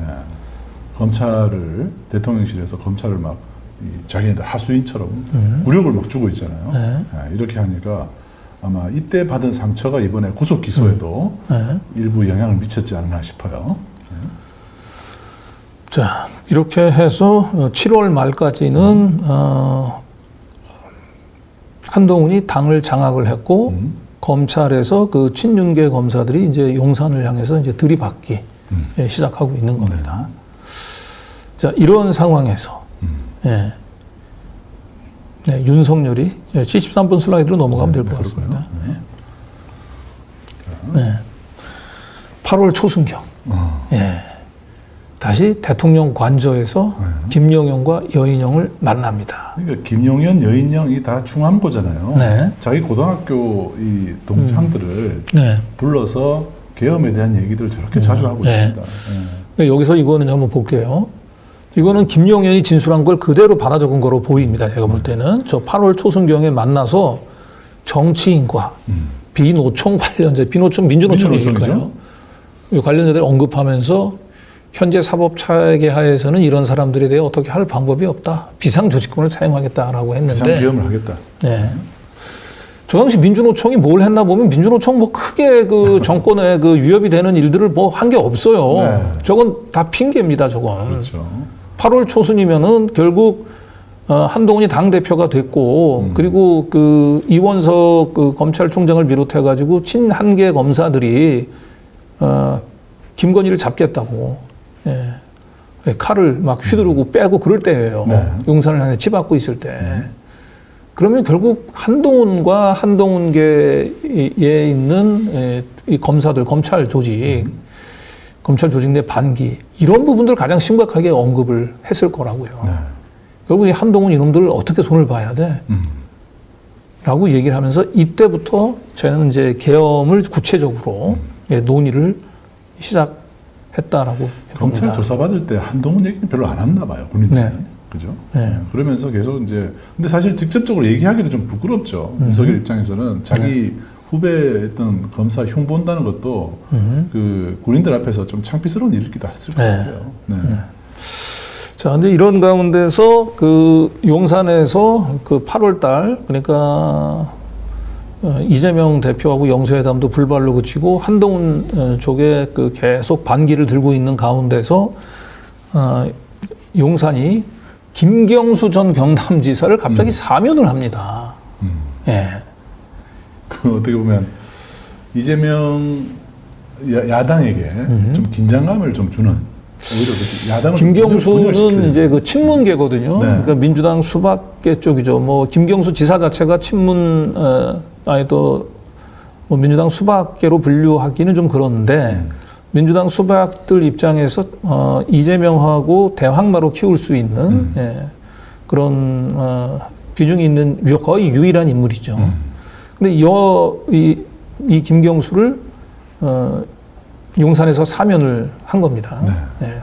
그러면서 어떻게 보면 그 민주당 수박계들을까지 끌어들여서 거국 중립 내각으로 가려고 하는 그런 움직임들 다시 보였던 게 아닌가 싶어요. 예. 근데 이걸 이제 한동훈도 그대로 수를 읽고 한동훈 입장에서는 지금 거국 중립 내각이 아니고 결국 윤석열이 그 김건희에 대해서 사과하고 김건희를 뒤로 물리고 빨리 미래 권력인 나를 황태자로 책봉을 해라. 네. 이런 쪽에 압박이 들어간 거죠. 근데 김경수를 사면하는 거 보니까 나를 염두에 두고 있지 않네. 향후 전국 구상에 있어서. 그래서 결국은 이 김경수 사면에 대해서 한동훈이 반대를 합니다. 네. 이렇게 원칙 없는 범죄자들 이렇게 대통령 사면 권력을 남발해서는 안 된다라고 얘기를 하니까 대통령실에서 사면 복권은 대통령 고유 권한이다. 이렇게 얘기. 여기서 이제 한 번 또 윤석열과 한동훈이 불꽃이 튀는 겁니다. 그래서 관계가 되게 이제 안 좋다는 게 계속 보이죠. 네. 그죠? 그렇죠. 자, 예. 그러다 보니까 대통령실에서는 바로 여기 타이밍이 아주 희한하네요. 8월 10일 날 기사인데요. 바로 다음 날 기사를 보면 심우정, 네. 심우정이 이때 등장을 합니다. 네. 심우정이 이때 등장합니다. 끼치더라고요. 예. 네. 그러니까 윤한 갈등이 최고조에 달하고 있고 검찰 조직 내에서도 친한계 이원석이 네. 거의 반기를 들고 예, 그런 상황에서 이 대통령 윤석열이 꺼내든 카드가 심우정 카드입니다. 네. 그러면 이제 서울중앙지검장에 이어서 검찰총장까지 이제 친한계 검사, 친윤계 친윤으로.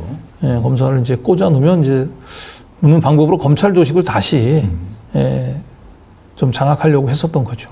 예. 근데 이제 이 헌법수호 책임자라는 말이 네.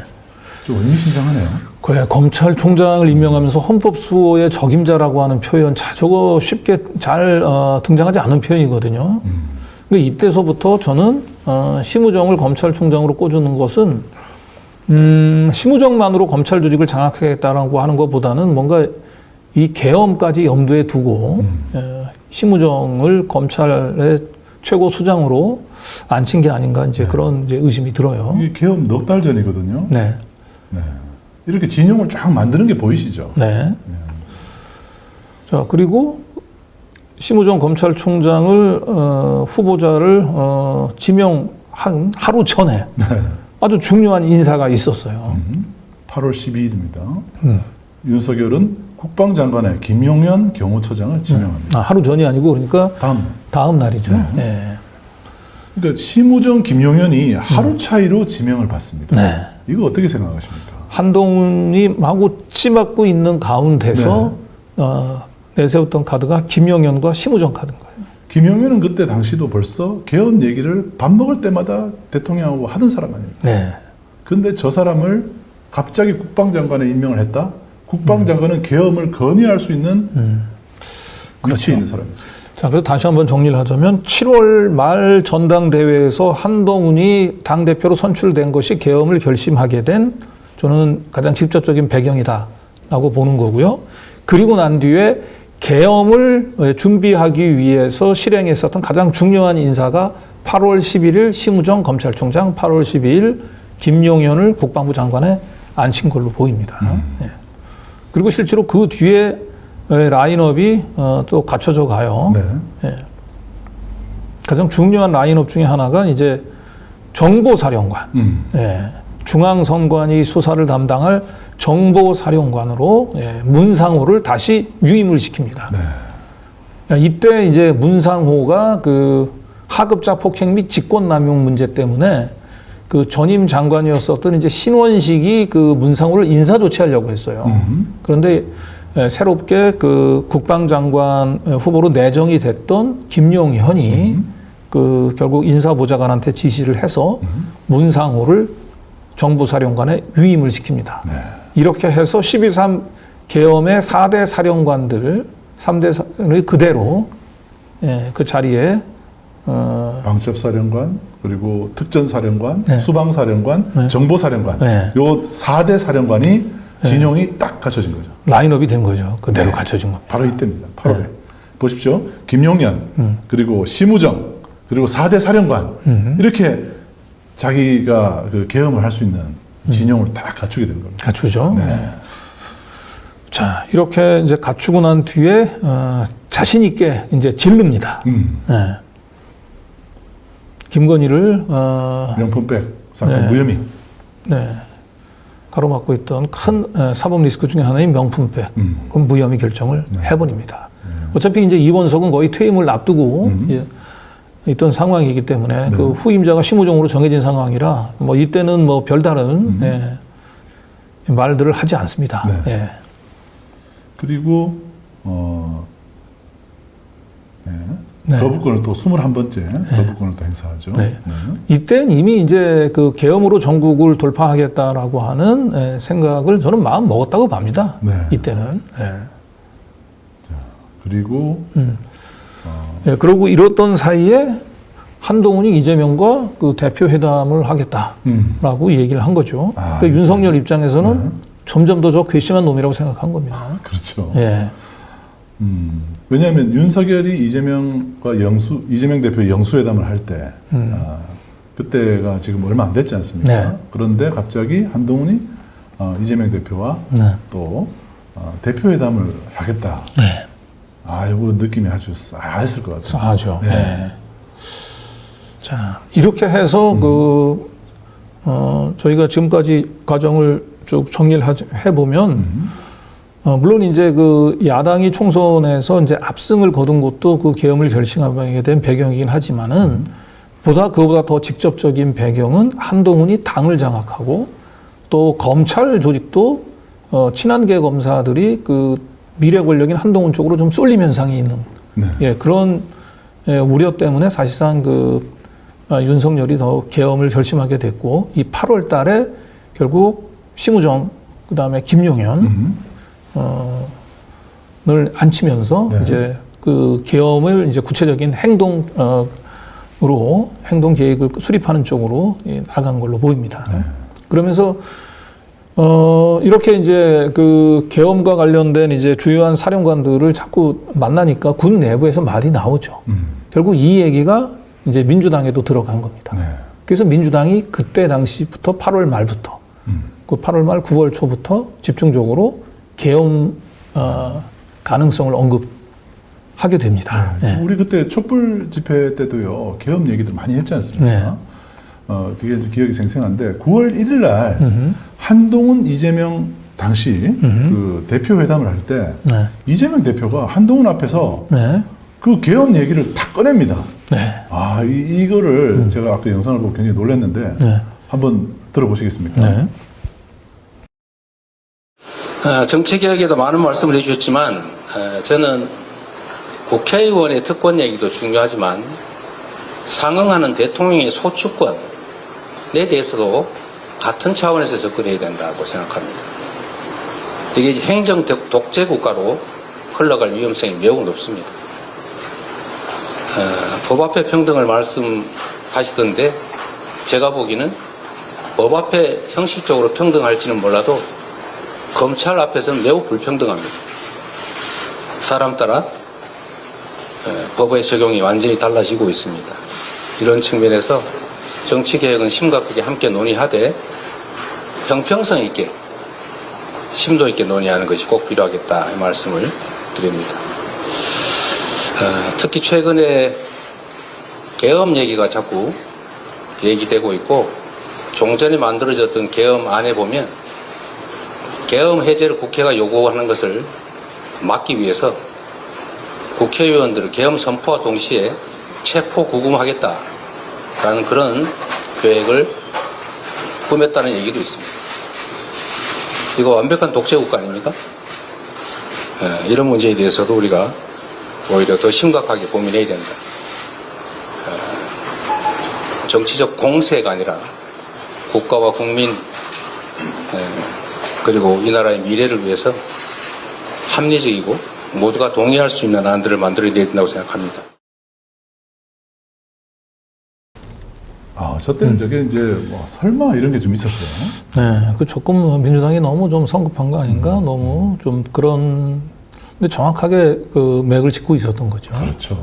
근데 결국 한동훈 옆에서 표정을 보니까 결국 자기 때문에 그 윤석열이 계엄을 결심한 건데 전혀 그때 그 기사를 보면요, 한동훈은 굉장히 음모론을 제기하는 것처럼 이재명 대표가 음모론 제기하고 황당한 얘기를 하는 사람처럼 내다봅니다. 그런데 결국 자기도 죽을 뻔했어요. 그렇죠. 네. 자, 그래서 이 바로 다음 날 국회에서 김용현 국방장관 인사청문회가 열립니다. 네. 그 인사청문회에서 의원들이 추미애 의원을 비롯해서 박선원 의원 이런 의원들이 막 김용현을 상대로 당신 계엄 준비하지 않냐라고 막 몰아치거든요. 그 중에서 김민석 의원이 아주 질문을 짧게 탁탁 끊어서 해서 김민석 의원 것만 한번 들어보시겠습니다. 후보자 장관 되신 다음에 계엄 발동 건의할 생각은 없으시죠? 그냥 예 아니오만 해주세요. 없습니다. 오케이. 어제 이재명 대표가 계엄 얘기한 것에 대해서 대통령실에서 말도 안 되는 거짓 정치 공세다. 이것도 당연히 동의하시겠죠? 네. 예. 그렇게 얘기한 이유는 윤석열 정부는 계엄을 안 할 거다. 해도 국회에서 바로 해제가 될 거다. 그겁니다. 제가 얼마 전에 이렇게 얘기했습니다. 김영현 후보자를 국방장관에 갑자기 임명하려는 것과 대통령의 반국가 세력 발언은 김건희 여사의 감옥행을 막기 위한 계엄 준비 작전이다. 이것도 말이 안 되는 정치 공세라고 생각하시는 게 당연하겠죠? 동의하지 않습니다. 네. 오늘 그 얘기를 좀 해보겠습니다. 대통령께서 후보자한테 장관으로 가서 계엄 준비해라 이렇게 말씀하신 적도 당연히 없으시죠? 네. 네. 설령 계엄을 해야 할 상황이 온다고 해도 국회가 과반수 의결로 요구하면 바로 해제될 것이기 때문에 후보자도 사실상 계엄은 현재 불가능하다. 그것이 대통령실과 정부 여당 관계자들의 주장이기 때문에 이렇게 보셔서 그렇게 말씀하시겠죠? 네, 생각해 본 적 없습니다. 네. 아니, 생각해 보신 적이 없는 것이 아니라 계엄이 불가능하다라고 주장을 네. 하고 있지 않습니까? 헌법 제77조에 보면은 국회가 제적의원 과반수 찬성으로 계엄 해제를 요구하면 대통령을 이를 해제해야 된다. 대통령실이 이 조항을 정확하게 지정한 겁니다. 맞죠? 네. 국회의원에게는 불체포 특권이 있기 때문에 계엄이 발동돼도 국회의원들이 국회에 모여서 해제를 요구하면은 계엄은 해제됩니다. 이것이 100% 진실이면은 대통령실 얘기가 맞고요. 이재명 대표 얘기는 거짓 정치 공세고 괴담이 됩니다. 근데 계엄법 제13조에 보면 여기 PPT를 저 중간중간에 제가 이건 띄우라고 안 했군요. 계엄법 13조의 국회의원 불체포 특권을 보면은 계엄 시행 중 국회의원은 현행범인 경우를 제외하고는 체포 또는 구금되지 아니한다 이렇게 돼 있습니다. 그 얘기는 뭐냐면 국회의원들이 계엄법상 현행범으로 현행범입니다. 또는 구금돼서 계엄 해제 의결을 과반수로 만들 만큼 참여하지 못한다면 지금까지의 이야기는 다 바뀌게 되는 것입니다. 이런 상황이 실제로 생긴다면 거꾸로 이재명 대표의 이야기는 진실이 되고 대통령실의 이야기는 거짓이 될 수도 있겠죠.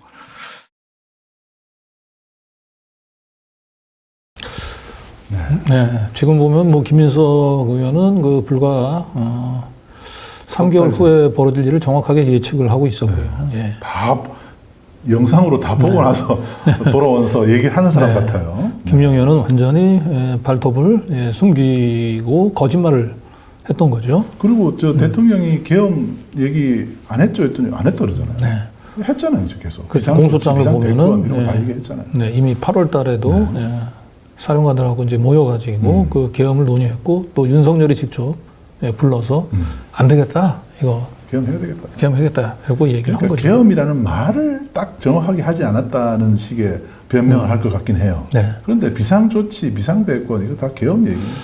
그렇습니다. 자, 이렇게 해서 이제 김용현에 대한 인사청문회가 끝나고 난 뒤에 이제 민주당에서는 결국 이 법사위에서 그 김건희 특검법을 다시 한번 발의를 합니다.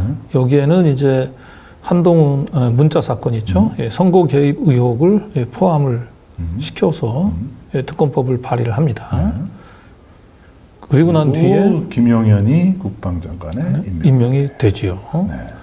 자, 그리고 김용현이 이제 국방장관에 임명이 되고 난 뒤에 본격적으로 이제 계엄을 준비를 하는데 이때 가장 중요한 행동대장이 노상원입니다. 예. 사실 노상원이 제가 볼 때는 이 계엄에 있어서 그 3대 사령관은 그냥 팔다리에 불과한 거고 네. 이 머리 쪽은 바로 이 노상원이 하지 않았을까 싶어요. 노상원이 김용현한테 부탁해서 문상호까지도 유임시키잖아요. 그렇죠. 노상원이 굉장히 훨씬 더 팔다리 역할을 했던 3대 사령관보다도 그리고 그 밑에 그 노상원이 그 정보사령관이 이제 그 전 정보사령관이잖아요. 예, 그래서 문상호를 이제 위기에서 구해주기도 하고 그러니까 문상호 입장에서는 자신의 선배기도 하고 자기가 그 좌천될 위기에서 그 건져졌기 때문에 무조건 노상원 말을 잘 따를 수밖에 없는 거예요. 구세주 자기 입장에서. 그런 노상현이 2023년 9월경부터 계속해서 22차례 이 김용현의 그 비서관 차량을 이용을 해서 공간을 무려 22차례 방문을 하는 겁니다. 저게 진짜 희한한 사건입니다. 그러니까 김용현의 국방장관 임명은 당연히 계엄을 염두에 둔 거고요. 그래서 국방장관에 임명되자마자 계엄 계획을 하나씩 실행해 나간 걸로 보입니다. 제2수사단 합동수사본부 제2수사단 설치 운영 계획을 이때부터 수립을 했다는 거예요. 그렇죠. 그래서 이제 윤석열 입장에서는 이제 거사를 치를 준비가 라인업이 다 끝난 거예요. 김용현이 국방장관 되면서. 김용현 국방장관 그리고 김용현을 중심으로 해서 이제 그 구체적인 계엄이다 실행 계획이 차근차근 준비돼가고 있고 검찰은 심우정을 심우정. 안쳤고 그래서 이제는 마음이 좀 놓였던 거 봐요. 뭐 야당에서 김건희 특검법을 발의한다 어쩐다 하더라도 신경 쓰지 않고 계엄하면 되지 뭐. 예, 김건희가 다시 이제 추석을 앞두고 아주 이 유명한 사전이죠. 예. 태도와 그때 우리 다들 보고 놀랐잖아요. 네. 이건 영부인의 모습이 아니고 네. 대통령이에요, 자기가. 네. 예. 이런 모습을 보고 사람들이 굉장히 불쾌했었어요. 네. 예. 네. 추석 때도 이게 굉장히 회자가 많이 됐었죠. 네. 네. 그런데 김건희 씨가 이제 이 공개 행보를 하고 난 뒤에 엄청나게 그 대통령 그 놀이를 한다고 욕을 먹고 있다가 엎친 데 덮친 격으로 아마 이거는 굉장히 그 김건희 씨가 좀 대통령실이 나름대로 자신을 했던 것 같아요. 네. 근데 결국 이 도이치모터 주가 조작 권오수가 또다시 징역형이 선고됐고 네. 김건희 씨하고 동일한 전주들도 역시 유죄가 선고가 됐죠. 네, 방조죄가 인정이 됐죠. 예. 그래서 김건희 씨도 결국 유죄 아니냐 네. 이런 얘기들이 파다하게 퍼졌던 시기입니다. 그렇습니다. 네. 예. 그래서 김건희 리스크가 다시 이제 부상을 한 거죠. 명품백 그 디올 사건은 이제 콜검 조사를 통해서 일단락이 됐고 예, 일단락졌는데 다시 도이치모터스 주가 조작이 부상한 거예요. 조사해도 이 손건희 씨죠. 네. 이 사람이 유죄가 돼버리니까 네. 김건희 씨도 쩐준데 네. 이런 얘기들이 자꾸 나온 거예요. 네. 네. 그러면서 결국 김건희 특검법이 본회의에 통과됩니다. 네. 그러면서 다시 이제 김건희 리스크가 이제 부상을 하죠. 네. 그리고 난 뒤에 또 다른 또 큰 먹구름이 몰려옵니다. 아, 이게 결정타죠. 예, 명태균 게이트가 터지는 겁니다. 네. 예. 이게 핵폭탄입니다. 네. 그러면서 김건희, 윤석열 두 사람은 이제 계엄 버튼을 누를 막 네. 결심을 한 것 같아요. 그죠? 네. 그리고 이 명태균 게이트 이 공천 개입 의혹 수사는 공수처에 배당이 되고요. 네. 예. 그리고 나서 이 시기가 이제 점점 더 국정감사, 네. 10월 달부터 예정된 국정감사가 이제 다가온 겁니다. 그때 우리가 그때 방송할 때도 얘기했잖아요. 이거는 네. 김건희 국감이다. 네. 이번에는 김건희 국감이다. 이런 얘기 네. 했었죠. 그렇습니다. 네. 그래서 이때부터는 이제 계엄 버튼을 에 손이 거의 올라가 있었던 상황이에요. 이제. 네, 맞아요. 예. 네. 자, 계엄은 하기로 결심을 이미 했고 이제 계엄 버튼이 손이어서 언제 누를 것인지 이제 시기 선택만 남은 건데 김건희 입장에서는 도이치모터스 주가 조작 거기다 명태균 게이트까지 터지지 거기다 그런 상황에서 10월 초부터 이제 국정감사가 시작이 됐단 말이에요. 네. 그 10월 국감은 거의 김건희 국감으로 그래서 이 모든 상황을 일시에 그 잠재울 수 있는 것은 사실 이제 계엄밖에 없는 상황이었죠. 네. 예. 그래서 계엄 4인방을 윤석열이 식사 자리에 불러들인 날짜가 예. 바로 국군의 날 시간이죠. 예. 국군의 날 괜히 부른 게 아닙니다.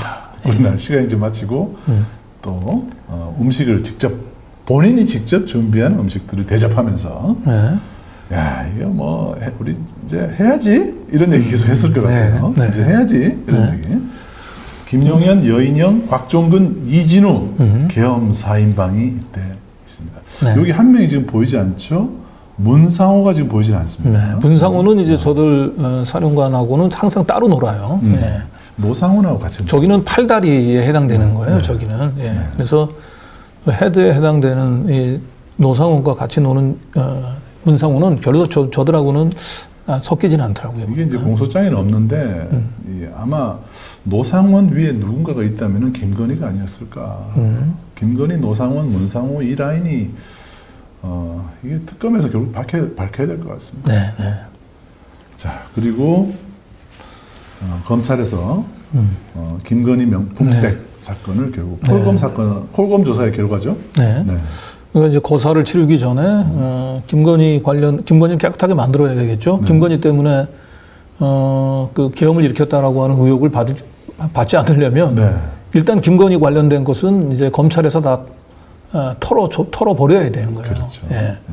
그리고 아마 검찰 내부에 반발하는 그 검사들한테도 특히 이창수나 아니면 심우정 한테는 야 어차피 이거 구태타 해가지고 다 엎을 거니까 그냥 우리만 믿고 그냥 다 그냥 불기소로 그냥 떨고 네. 그 불기소로 떨고야 우리가 계엄을 할 수 있잖아.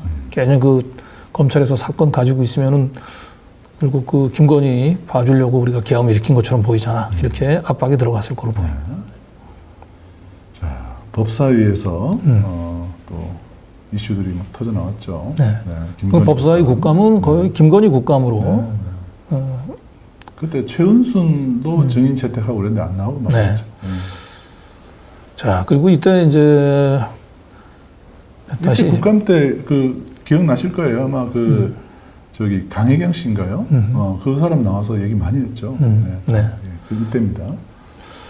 자, 그래서 이제 계엄 버튼을 이제 또 눌러야 되는 또 현실적인 위협이 이탈. 김건희 특검법을 했는데 이탈표가 자꾸 늘어나요. 네. 네. 거부권 행사하고 난 뒤에 재의결 네. 하는 과정에서 이탈표가 4표나 남았어요. 네. 그러면 4표만 더 도달하면 끝인 거죠. 그러니까요. 네. 그래서 이대로 두면은 김건희 특검법이 통과될지도 모른다. 김건희 특검뿐만 끝나는 게 아니고 이게 탄핵 그또 이 득표 라인이기도 하죠. 네. 네. 자, 그리고 이제 이때는 사실 도이치모터스 주가 조작이나 명품백 디올보다 더 큰 위협이 명태균 게이트였죠. 네. 그러다 보니까 이제 대통령실에서 이제 국감 기간 중이었어요. 명태균은 뭐 한두 번 정도 받고 취임 후에는 전혀 소통이 없다. 이렇게 해명을 했는데 이게 명태균을 긁은 거예요. 네. 네. 그런데 네. 검찰에서는 공천 대가로 네. 돈이 오고 간 사실들이 다 드러나죠. 네. 그리고 이게 검찰이 녹취를 확보했다. 이게 검찰에서 수사 기밀을 슬쩍 흘리는 거로 지금 본 것 같아요. 그렇죠. 네. 네. 그러니까 여전히 검찰을 대통령실 입장에서 봤을 때는 우리가 완전히 장악하지 못했고 결국 한동훈이 검찰 조직을 움직여서 김건희를 제거하려고 하는구나라고 하는 이제 위기감들을 더 크게 느꼈을 겁니다. 네. 그리고 이제 김건희, 명태균, 네. 문자 통화 이런 것들이 계속 흘러나왔습니다. 네. 명태균이 이제 슬쩍슬쩍 이제 그 또 언론에 흘리기도 한 거죠. 네. 그러면서 한동훈과 윤한 갈등의 얘기도 또 공론화되고 했죠. 네. 네. 민주당 내에서 결국 한동훈도 결심할 수밖에 없을 것이다. 그 내년 4월 달 보궐선거 총선에서 한번 참패했는데 2025년 올해 이제 그 4월 달에 또 보궐선거가 있지 않습니까? 예. 그 당시 이 재보궐선거에서 또다시 참패를 하지 않으려면 김건희를 정리할 수밖에 없을 거다. 네. 한동훈도. 예. 그래서 2월까지는 김건희 특검법에 대해서 이제 한동훈이 모종의 결단을 할 거다라고 하는 걸 이제 민주당 내에서도 이제 그런 관측들을 계속해서 내놓고 된 거죠. 그렇죠. 네. 그러면서 또 이제 10월 14일이 이제 중요한 겁니다. 이 10월 14일 이 공소장을 보면 이때는 이미 윤석열이 계엄을 할까 말까가 아니고 계엄을 하기로 결심하고 계엄을 어떤 식으로 실행에 옮길 것인지 구체적인 계획을 다 실행 계획을 준비하던 단계예요. 그렇죠. 네. 김용현은 2024년 10월 14일경 문상호에게 노상원 장군 하는 일 잘 도와줘라 지시하였고 그다음에 노상원이죠. 네. 노상원은 제2수사단에 배치할 정보사령부 소속 요원을 선발하기 위해 그 무렵 김용현으로부터 위와 같은 지시를 받은 문상호에게 전하여 대규모 탈북 징후가 있으니 임무 수행을 잘할 수 있는 인원을 선발해라. 극도로 민감한 사안이니 보안을 철저히 유지해라라고 지시했다. 네. 그렇죠. 그러니까 여기서 제2수사단이라고 얘기하는 건 그 계엄 직후에 합동수사본부에 차려질 그리고 부정선거와 관련돼서 수사를 네. 담당할 기구예요. 네. 예. 이 기구에 파견될 그 작업 요원들을 이제 선발하라고 하는 지시가 10월 14일 날 나갔던 거예요. 그럼 10월 14일 날은 이미 계엄을 할까 말까 고민하는 단계가 아니고 계엄을 하기로 결심이 내려지고 계엄의 구체적인 행동 계획까지 준비가 되던 상황이었습니다. 그러니까 적어도 10월 1일 날 그 윤석열이 음식해서 이렇게 막 네. 장군들 네. 대접을 했잖아요. 네. 음식 주면서 뭐 하겠습니까? 그렇죠. 우리 하는 거 맞지? 오늘 결정하는 거 맞지? 다 했을 거예요. 네. 그리고 바로 이 10월 달에는 가장 그 위기의 인물이 김건희였던 거죠. 네. 김건희는 그 김건희 특검법이 뭐 통과될 수도 있고 명태균 게이트가 또 터지면서 명태균 게이트, 도이치모터스 주가 조작 그리고 명품백 디올 건도 사실은 이제 좀 많이 좀 본인이 좀 얼룩져 있는 상태에서 이미지도 안 좋아졌고, 예. 그러면서 김건희 도이치도 무혐의로 또 끝내버렸다. 예, 이미 이제 계엄을 하기 위해서는 이제 김건희와 관련된 모든 사건들 다 털어버려야 돼요. 그러면은 이제 그렇지 않은 상태에서 계엄을 일으키면 아까도 얘기했던 대로 결국 김건희 때문에 계엄을 일으킨 것이다. 아까 김민석 의원이 그랬죠. 김건희 깜빵 가는 거 막으려고 계엄하는 거 아니냐. 네. 이런 얘기까지도 나오듯이 네. 그런 얘기들 다 털기 위해서는 김건희 무혐의를 만들어야 되는 거예요. 네. 그렇습니다. 심우정 이런 걸 다 한 거겠죠. 아마 이 당시에 심우정이라든지 아니면 서울중앙지검 이창수한테 야 어차피 우리 계엄할 거니까 그 전에 빨리 이거 치워. 털자. 네, 이거 뭐 나중에 무슨 뭐 항고하고 특검 아유 그 말도 그 걱정하지 말고 일단 눈 감고 불기소해라고 이제 지시를 내린 걸로 봅니다. 그러고 나서 이게 이제 한동훈이 갑자기 이제 윤석열 네. 찾아가서 만나죠. 네. 만나가지고 일단 김건희에 대해서 좀 정리를 하세요. 어? 김건희 라인을 좀 정리하세요라고 얘기를 했는데 윤석열은 지금 머릿속에 지금 계엄 일으킬 생각이 가득한데 네. 그 욕을 받아들이겠습니까? 너 임마 며칠 뒤에 죽어 이런 얘기하고 있을 거예요. 그리고 네. 그 계엄은 다른 게 아니고 결국 김건희를 살리려고 김건희 깜빵 안 보내려고 계엄하는 건데 뭘 김건희를 정리해. 말도 안 되는 소리 하고 있어요. 표정이 그냥 그죠? 네. 굉장히 뭐 쓸데없는 얘기 하나 그래서 이런 표정이죠. 네. 저 당시만 해도 사실 윤석열의 저 자신감은 터무니없는 자신감은 어디서 나왔을까 궁금했단 말이에요. 네.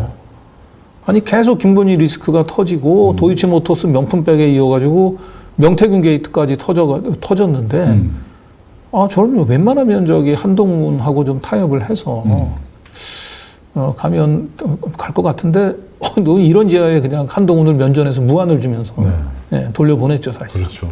예. 그래서 이때 그 자신감은 윤석열의 자신감은 이미 계엄 계획이 끝난 거예요. 예, 저 때 이미. 마음속으로는. 근데 한동훈하고는 계엄 계획을 공유하지는 않은 것 같아요. 네. 네. 자, 이런 가운데서 이제 명태균 게이트의 압박 수위는 점점 올라갑니다. 민주당에서 드디어 윤석열 명태균 통화 녹음을 공개를 31일 합니다. 날 공개하죠. 10월 31일이에요. 네. 예. 그리고 11월 다음 5일이죠. 예. 김건희 특검법, 세 번째 김건희 특검법이 법사위 소위를 통과합니다. 예. 그리고 이제 이런 상태에서 11월 윤석열이 7일 11월 7일 날 대국민 아마 겸 기자회견을 해서 이때 이제 기자들 사이에서는 뭐 사과하는 거냐 안 하는 거냐 뭘 얘기하고 싶은 거냐 이런 질문이 나올 정도로 뭔가 애매모호하게 넘어갔어요. 네, 저 때는 이미 그 계엄을 하겠다라고 다 마음을 먹고 있었던 건데 좀 위장 쇼였죠 사실상. 지금 놓고 보면은 그러니까 김건희 때문에 계엄하는 건 아니다. 네. 이런 분위기를 계속 만들기 위한 알리바이용이었다. 네. 그리고 여기에 이제 그 조역으로 그 추경호도 한 몫을 합니다. 네. 추경호가 대통령이 7일날 기자회견 열어서 이렇게 사과를 하기로 한 것은 다 내가 가서 설득을 시킨 것이다. 예, 이렇게 얘기를 했죠. 네. 근데 이것도 다 쇼. 한바탕 쇼였다. 윤석열이 11월 7일 날 대국민 담화를 한 바로 이틀 후 11월 9일 날 안산 롯데리아에서는 계엄 계획이 차근차근 실행이 되고 있었습니다. 그렇죠. 예, 롯데리아에서 계엄 계획을 한다는 거 참 놀랍습니다. 11월 9일. 네. 11월, 노상호는 2024년 11월 9일경 안산 무슨 역 인근에 있는 상호불상의 롯데리아죠. 롯데리아죠 이게. 네, 롯데리아입니다. 에서 만난 문상호. 요건 롯데리아가 아니고 상호불상의 카페입니다. 카페인 것 같죠. 네. 조만간 계엄이 선포될 것이다. 라고 얘기를 하고. 합동수사단이 구성될 텐데 내가 단장을 맡을 예정이다. 네. 저 정도면 이미 거의 놀라운 얘기. 아까 봤지만 10월 14일서부터 그 수사 2단 파견 요원들을 선발을 했잖아요. 네. 예. 이때 보면은 이 부정선거에 관련해서 선거관리위원회 직원 30명을 명단과 체포를 위한 준비한 물품, 망치, 케이블 타이 등을 이렇게 다 준비를 하고 문건까지도 건네주면서 이거를 전달하고 이런 일들을 했었네요. 11월 9일 날. 그러니까 국민들한테는 아유 제가 죄송합니다라고 사과하는 듯 했지만 이틀 뒤에 노상호는 국민들을 총불을 들이댈 계획을 짜고 있었다. 네. 자, 그리고 11월 12일 날 예, 문상호가 네, 정보사령부에서 요거 이제 요거 서울은 대령이죠. 그 밑에 네. 있는 부하예요. 부하죠. 예, 문상호의 부하. 장관으로부터 직접 전화를 받았는데 노상훈이 하는 일을 잘 도와주라고 하셨다. 김용현의 지시를 전달하였고 11월 10일 점심경 정보사령부에서 누구에게 장관님으로부터 직접 지시를 받았다. 중대한 일이 있을 것이다. 장관위에 들어가야 된다. 네. 이런 지시를 전달했다. 네. 그러니까 계엄을 이때 이미 한참 전에 저는 계엄을 결심한 시기는 김용현을 국방장관, 심우정을 검찰총장으로 임명했었던 8월 11일, 12일 이때는 계엄을 이미 결심을 했고 네. 그리고 9월 달에 9월 6일 날 김용현이 국방장관에 임명되고 난 뒤에 노상원이 그 계속 22번이나 공간을 왔다 갔다 하면서 그 부정선거를 밝히겠다. 그걸 이제 명분으로 해서 계엄을 일으키자라고 그 모의를 하고 거기에 따른 구체적인 준비를 다 실행을 했던 걸로 보입니다. 네. 예. 그리고 김건희 특검법이 이제 표결을 앞두고 이탈표에 대한 긴장이 고조되고 있던 시점. 네. 그렇죠. 네. 그리고 이것도 이제 한동훈을 이제 끌어들이기 위해서 한동훈이 이제 그 주장했었던 제3자 추천 카드를 던지면서 한동훈계의 이탈을 한동훈계 의원의 이탈을 유도한 거예요. 윤석열 입장, 김건희 입장에서는 계속 신경 쓰이죠. 이거 잘못 통과되겠네. 예. 자, 그리고 국회 본회의는 일단 통과를 했습니다. 네. 국힘은 표결 불참을 해버렸어요. 네. 일단 통과가 됐습니다. 네. 그러고 나서 또 만납니다. 네. 11월 24일부터. 네. 이때는 이제 진짜 계엄 준비에 착수하죠. 네. 그래서 그 밑에 그만 읽으면 될 것 같아요. 네. 11월 24일부터 계엄 선포문, 대국민 담화문, 포고령의 초안을 작성을 합니다. 누가? 김용현. 네. 그리고 이때 서울중앙지검이 가지고 있던 부정선거 관련 사건 기록을 안양지청으로 보내서 안양지청에 있는 검사들이 검토했던 시기도 바로 이 시기입니다. 예. 그러니까 11월 24일부터 사실은 계엄 버튼이 눌러졌다고 네. 보여집니다. 실행 버튼이. 네. 네. 그리고 역시 이제 거부권을 행사하죠. 거부권을 행사합니다. 네. 예. 거부권 행사. 11월 14일 날 본회의를 통과했던 특검법을 다시 11월 26일 날이네요. 예. 거부권을 행사를 하죠. 네. 예. 이제 계엄 직전입니다. 직전. 네. 자, 이렇게 거부권을 행사하니까 이제 승부는 다시 재의결 처리해서 거부권을 행사한 김건희 특검법 재의결 어떻게 결과가 될 것인지가 이제 관건이에요. 네. 이탈표가 이미 특검법 통과하는 과정에서 4표가 나왔단 말이에요. 네. 그래서 이 재결 과정에서 4표가 더 이탈표가 나오면 김건희 특검법은 통과되는 거예요. 예. 그런데 이때 한동훈이 캐스팅 보트로 행사하면서 용산을 엄청나게 압박을 시작을 합니다. 저 침묵, 네. 무서운 침묵으로 대통령실을 네. 그러니까 이탈표 네 표만 추가로 이탈표가 나오면 통과되는데 김건희 특검법 기류 변화가 있습니까? 라고 얘기하는데 대답을 안 합니다. 계속 그 한동훈 입장에서는 용산을 최대한 압박을 한 거죠. 내 말 들으세요, 제발. 김건희 정리하세요. 근데 김건희 정리 안 하려고 이미 계엄 계획을 다 실행을 했는데 용산이 저 말을 듣겠습니까? 예. 자, 한동훈이 이제 굉장히 관심에 계엄 직전입니다. 네. 계엄 직전 상황에서 가장 뜨거운 이슈는 이재명 대표가 아니라 한동훈이었다는 것을 보여주고 있습니다. 보십니다. 예. 그러니까 계엄 버튼을 누르게 된 직접적인 압박의 주체는 이재명이 아니고 한동훈이었다는 거예요. 한동훈. 언론에서는 한동훈이 이미 이탈표가 4표가 나온 상황에서 추가로 4표만 더 이탈표가 나오면 김건희 특검법 국회에서 통과되는 거예요. 네. 근데 한동훈은 이 특검법 찬성 반대 그 말을 안 하면서 계속 애간장을 태운 거죠. 예. 그게 이제 거의 미치게 만든 것 같아요. 네. 그러면서 11월 30일 날 김용현은 국방장관 공간에서 여인영으로부터 인사 관련 보고를 받으면서 조만간 계엄을 하는 것으로 대통령이 결정하실 거다. 날짜를 이제 디데이를 정하는 것 같습니다. 네.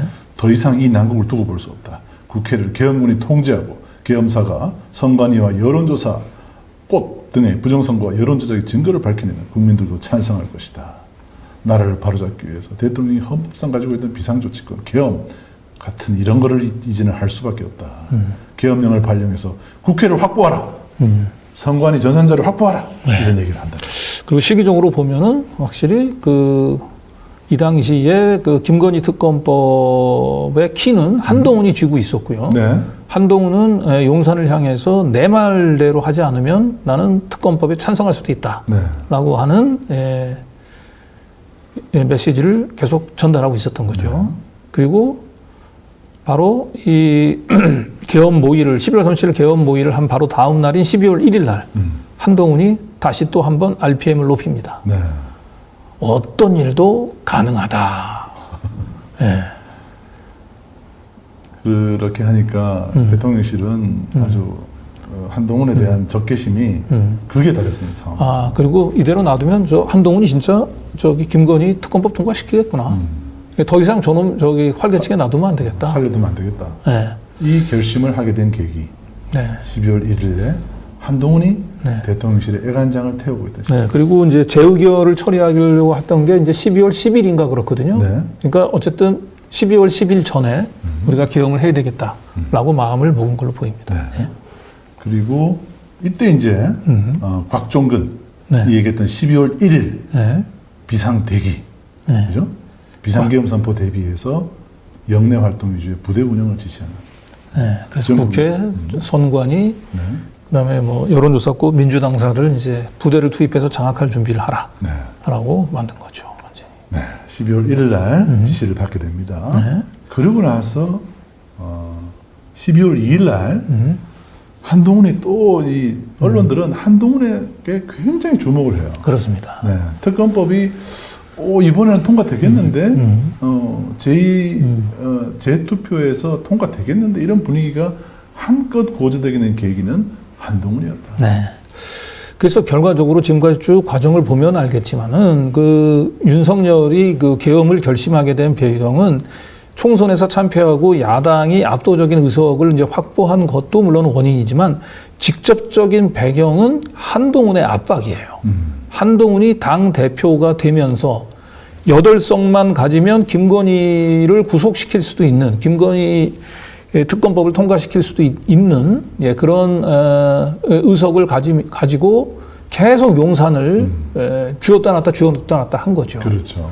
그리고 한편으로 그런 한동훈을 이제 미래 권력으로 생각하고 검찰 조직도 한동훈 쪽에 자꾸 줄을 서려고 하고 그리고 심지어 이제 명태균 게이트를 수사하던 검찰이 막 이상한 수사 기밀들 자꾸 흘린단 말이에요. 그래서 그리고 지금 보면 결정적으로 김건희 특검법이 3번째로 거부권을 행사하고 난 뒤에 다시 재의결이 이제 시도 예정이 된 게 12월 10일이란 말이에요. 네. 그리고 12월 10일 가까이 다가올수록 점점 더 한동훈의 압박감들이 커져갔단 말이에요. 네. 예. 그래서 결국은 한동훈을 제거해야 되겠다. 한동훈을 계엄을 선포해서 이재명뿐만 아니고 한동훈을 왜 체포하려고 했는지 부분들이 여기서 명확해지는 겁니다. 그렇죠. 결과적으로 12.3 계엄은 이재명이 아니고 결국 한동훈 타겟은 한동훈이었습니다. 그리고 김건희를 깜빵 가는 것을 막기 위한 계엄이었다라고 얘기하는 게 너무 명확해집니다. 그러니까 윤석열 입장에서는 한동훈이 그냥 믿었던 이 한동훈이 자기 목에 칼을 들이대고 김건희 손목에 수갑을 채울 수 있는 절대 반지를 좀 낀 거예요. 네. 당 대표가 되면서 왜냐하면 8표를 움직일 수 있는 힘을 가지고 있잖아요. 그렇죠. 이 절대 반지를 끼고 있는 한동훈이 죽이고 싶도록 미웠을 거예요. 네. 자, 그래서 큰 원인입니다. 반면에 그러면 이재명 대표는 어떤 상황이었을까? 계엄을 선포하기 직전에. 네. 이재명 대표는 최대의 정치적인 위기에 처했습니다. 그렇죠. 11월 15일 날 선거법 위반으로 징역형이 선고가 됐고요. 징역 1년에 집행유예 2년을 선고받고 이재명 대표 입장에서는 이 계엄 직전의 상황은 윤석열에게는 그다지 위협적이지 않았어요. 네. 한동훈에 비해서는 이재명 대표는 그렇게 위험한 상황이 아니에요. 네. 저 선거법 위반 말고 대북 선거법도 있고 나머지 네 건이 줄줄이 있었단 말이에요. 뭐라도 하나 걸리겠지 이러고 예. 있는 상황인데 예. 이재명 대표 때문에 개헌을 했다라고 보기가 어렵습니다. 그렇습니다. 지금은 저희가 쭉 이 시간대별로 알려드렸습니다만은 날짜별로 한동훈이 훨씬 더 위협적이었고 김건희의 손목에 수갑을 채울 수 있는 절대 반지를 끼고 있었다. 그렇죠. 그 사람이 바로 한동훈이었다는 겁니다. 네. 이탈표를 쥐고 있는 한동훈. 그리고 그 모종의 알 수 없는 침묵. 그것 때문에 미치게 만든 거죠. 그렇습니다. 결과적으로 그 11월 말에 있었던 뭐 그 검사들에 대한 탄핵안이나 감사원장 탄핵안 또는 그 예산 삭감 이런 것들은 그냥 하나의 핑계, 구실에 불과하다는 거죠. 예. 그래서 결과적으로 야당의 입법 독주가 계엄의 배경이 됐던 것이 아니고 그 한동훈을 중심으로 그 해서 그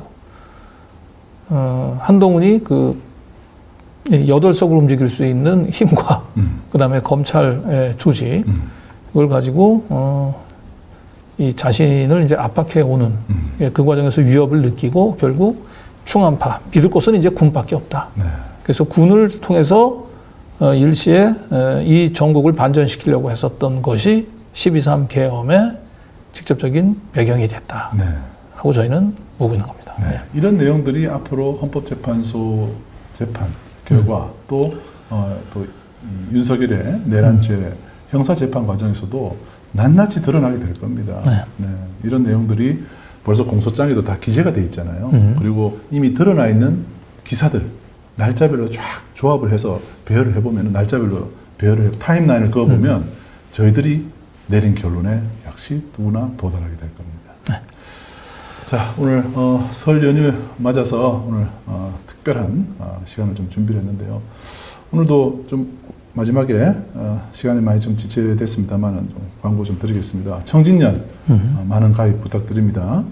그리고 신한은행 140-014-93865 청담게이트 진실소연대로 많은 참여 부탁드립니다. 그리고 네이버 검색창에 뉴탐사몰을 검색하시면 뉴탐사몰에도 좋은 제품들을 많이 이용하실 수 있고요. 뉴탐사 광고를 원하시는 분은 1877-2270 문자입니다. 그리고 요즘 구독자가 빠르게 늘고 있어서 우리 담당자들도 아주 지금 아주 힘이 나고 있습니다. 구독, 좋아요, 알림 설정, 뉴탐사 유튜브 채널 많은 가입 부탁드립니다. 뉴탐사 구독 회원도 요즘 좀 늘고 있습니다. 더 많은 가입 부탁드립니다. member.뉴탐사.org 또는 뉴탐사.org를 통해서 회원 가입이 가능합니다. 네이버에서도 뉴탐사 치시면 바로 들어오실 수 있습니다. 네, 오늘 설 연휴에 보내드린 저희 특별 방송 오늘 여기서 마무리를 하겠습니다. 내일도 저희들은 여러분과 함께 하겠습니다. 편안한 밤 되십시오. 감사합니다. 네, 감사합니다.